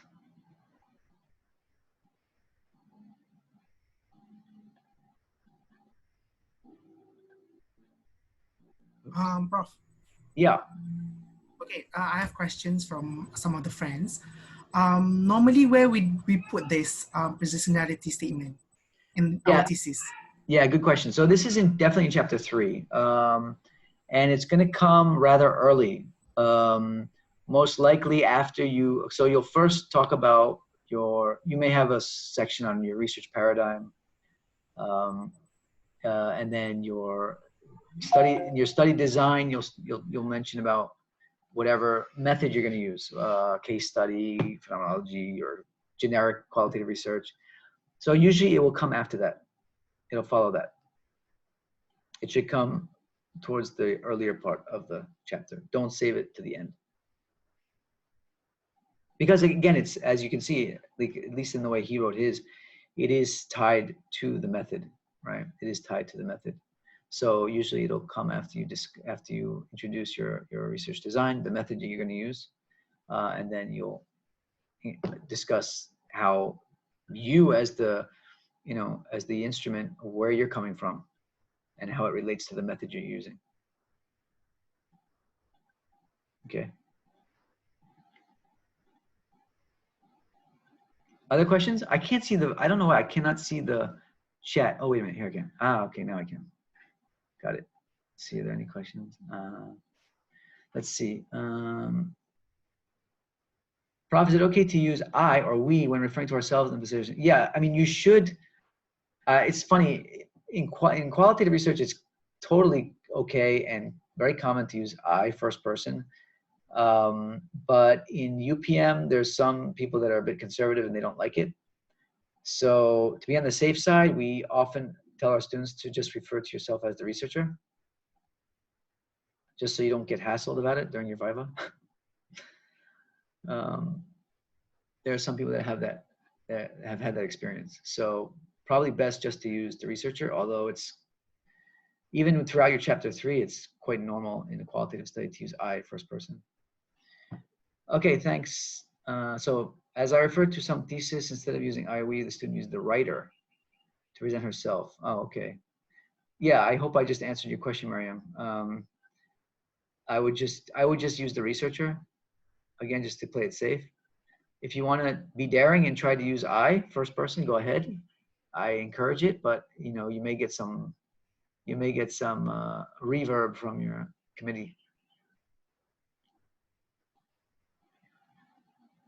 Okay, so what do you need me to, okay, anything else you need me to explain? Prof can explain further on this. Is this the use of I or we? Oh yeah, for this assignment, you can use I, no problem. Yeah, no problem, definitely.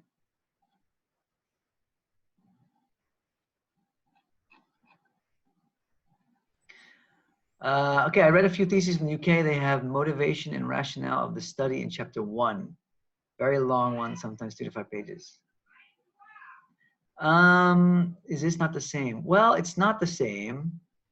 Although I'd have to see it myself. It depends on what they include in there. If they include, again, discussion about the researcher themselves and their position to the study, their, again, potential biases, etc., then yeah, it would be. But if it's just the rationale for the study, no, because a study rationale can have nothing to do with the researcher. You know, maybe their rationale for conducting the study based on their reading of the literature or the gap that they found in the literature, etc. So it doesn't necessarily mean it's the same as the positionality statement. But again, I have to read it to see. They do, but they do go by different names. You won't always see it the same under the same name. And UK, they may have their own format. Yeah, that may just be the UK kind of style.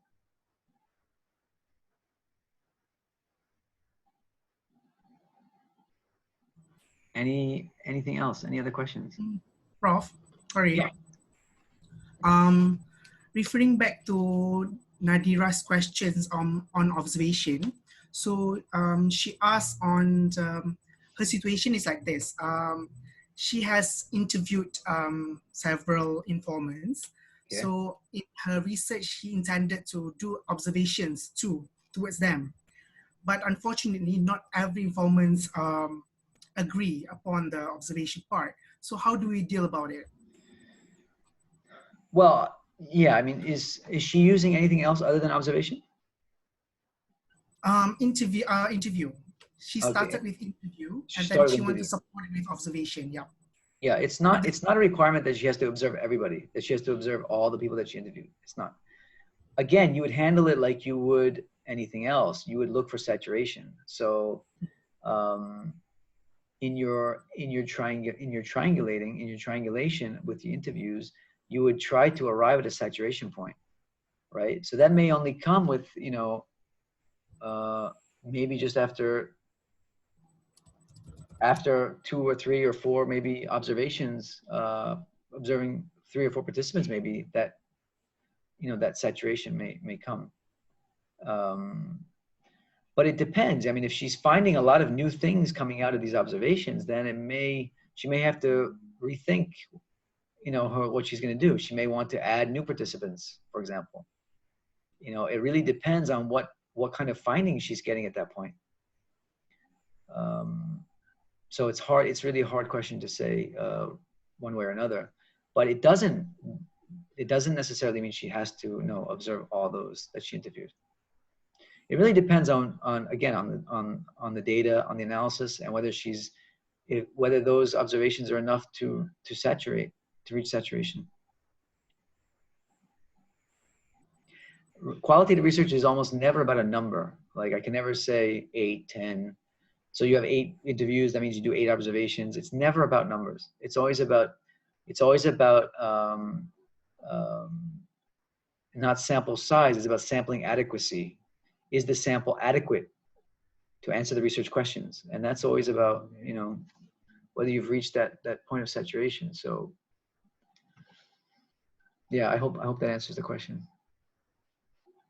Data, can you can you elaborate about data manipulation? Well, it's not like, I mean, data manipulation it's not really a formal term. I use it sometimes just to avoid having to use the term bias, because bias is everywhere in research. You know, there's no research that's done without bias. Even your choice of topic is a form of bias. So when I say data manipulation, what I mean is you can, in a qualitative interview, it's very easy to manipulate your respondents in terms of how you ask questions. So for example, if I want my participants to answer a certain way, I can easily formulate questions to get them to answer a certain way, right? So if I'm not aware of my previous experiences with this topic, if I'm not aware of my biases, I may go into an interview asking questions for the sole sake of confirming my biases. I just want this person to confirm what I already believe. And that's not what qualitative research is all about. That's not about the spirit of answering a research question. That's about confirming your pre-existing biases. That is manipulation. You're manipulating the respondent. Okay, that is why you must be very aware of whatever of these biases that you might have, so that you don't do that. All right, because a lot of times we feel this pressure to get a very nice, neat finding, and if the finding is not what we expected, or it's messy and it's hard to understand, then it makes our life more difficult. So we want a very nice, neat finding that we can easily report, so we can finish quickly and all that. Okay, but you have to avoid that inclination to do that, because it's going to lead to disaster at the end. All right. And quite frankly, it's you know, when you after you've evaluated enough PhD theses, qualitative theses, and qualitative papers and stuff, you can see very clearly when a researcher is manipulating their respondents, or they're getting a very superficial, yeah, seriously, or they're getting a very superficial finding because they're not asking really in-depth questions, or they're asking questions that, yeah, again, they're just asking questions to serve a purpose, to arrive at a certain finding. It comes through very clearly. It's not hard to really, it's not really hard to find. And so you really want to avoid that. You don't want to get in that trap, because then you're really in big trouble. If you're in your Viva and, you know, your finding is just worthless because you didn't pay attention to that, you know, those biases that were there. Okay, so it's a big deal. You need to be aware of it. It has to do with the credibility of your study. It really does. Prof, another question. Yeah. The way I see it, most of positionality statement came from those who have experience in related topics. So is there any such cases that this researcher don't really have like personal experience to the topic, but he intended to do the research? And how does he position himself on that research? That's how you position yourself. You position yourself as a novice. You have I mean, you may want to explain why you're studying that topic. There may be some, you know, reason related to a personal experience or workplace experience or something. But other than that, just state that you're a novice, a researcher in this area. You have no, you know, specific relationship with your participants. Whatever it is, it needs to be reported. That's the whole point. Okay. What I've also seen in a lot of statements is also experience in doing qualitative research. Are you a very experienced researcher? Are you a novice researcher? Are you well trained in qualitative research? Because look, we've had students who have never taken a course in qualitative research. They try and do a PhD in qualitative research, and it becomes a disaster because they just read a book and they thought they knew how to do it. And in some universities, that's what you get. You get students that have never even taken a course in it, and they try and do it. So that is also good to state in a positionality statement, that you've had some training. You've had some training in this method. So that can also be included. But whatever it is, just state it. Okay? It's not to say that you're going to always definitely have this kind of bias, you know, or this kind of really profound bias. No, it's not. Of course not. But whatever it is, you need to state your position. And being a novice with having no previous experience in this topic, what might that lead to? That might lead to some other deficits. For example, maybe you won't, because you don't have any experience in this topic, you have no previous experiences to draw from that could enlighten you on the topic. So you're sort of going into it as a blank slate, and there's certain challenges with that as well, right? So you can also state it that way. Okay, there's pros and cons to having previous experience in an area. One, it gives you a wealth of wisdom, a wealth of experience to draw from that can be used in a positive way when you go and do your study. At the same time, it also creates dangers that you have to be aware of. Right? So it's about that balance. It's about really striking that balance.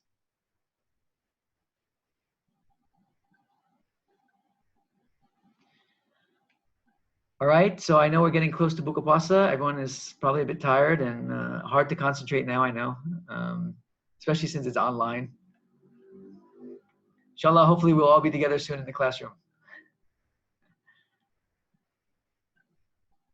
Inshallah. Inshallah. So does anyone have any lingering further questions that we need to discuss? If not, we can break. And so you have 2 weeks to do this. I'm going to give you, give you 2 weeks to work on this. And again, it's only 1 to 3 pages. It's not very long, but just try to make it meaningful. And this is something that's going to go into your thesis. So, it's good. You're going to get a head start on it now. Okay. And then we'll meet again in, inshallah, in 2 weeks. Okay. Okay. Before that time, of course, we can always be in touch through WhatsApp. Feel free to shoot me any questions, problems you're having. If you have any problems with the statement. And then I guess those who are scheduled to present for week 9 can go ahead and get started working on that. Okay. So anything else? Let me try and stop this share thing. Okay, so I can see all your faces now. Okay.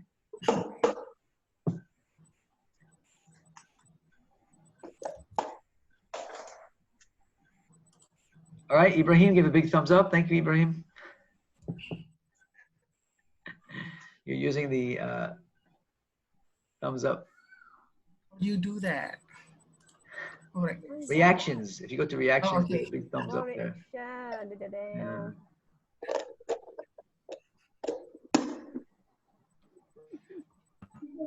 Yeah, I hope I answered everyone's questions. If I didn't, I apologize. Feel free to follow up with me later. Okay. Okay. So does this time work for everyone, or do you guys want to do a different time in 2 weeks? I think this is okay for me. I think okay for me. No one has major problems with the time? Okay, too. All right.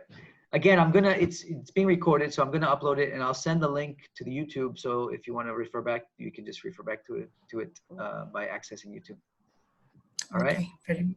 Okay, guys. Nice seeing you again. All right. Allah, see you soon. Yeah. Selamat berbuka. Selamat berbuka. Okay. Assalamualaikum. Assalamualaikum.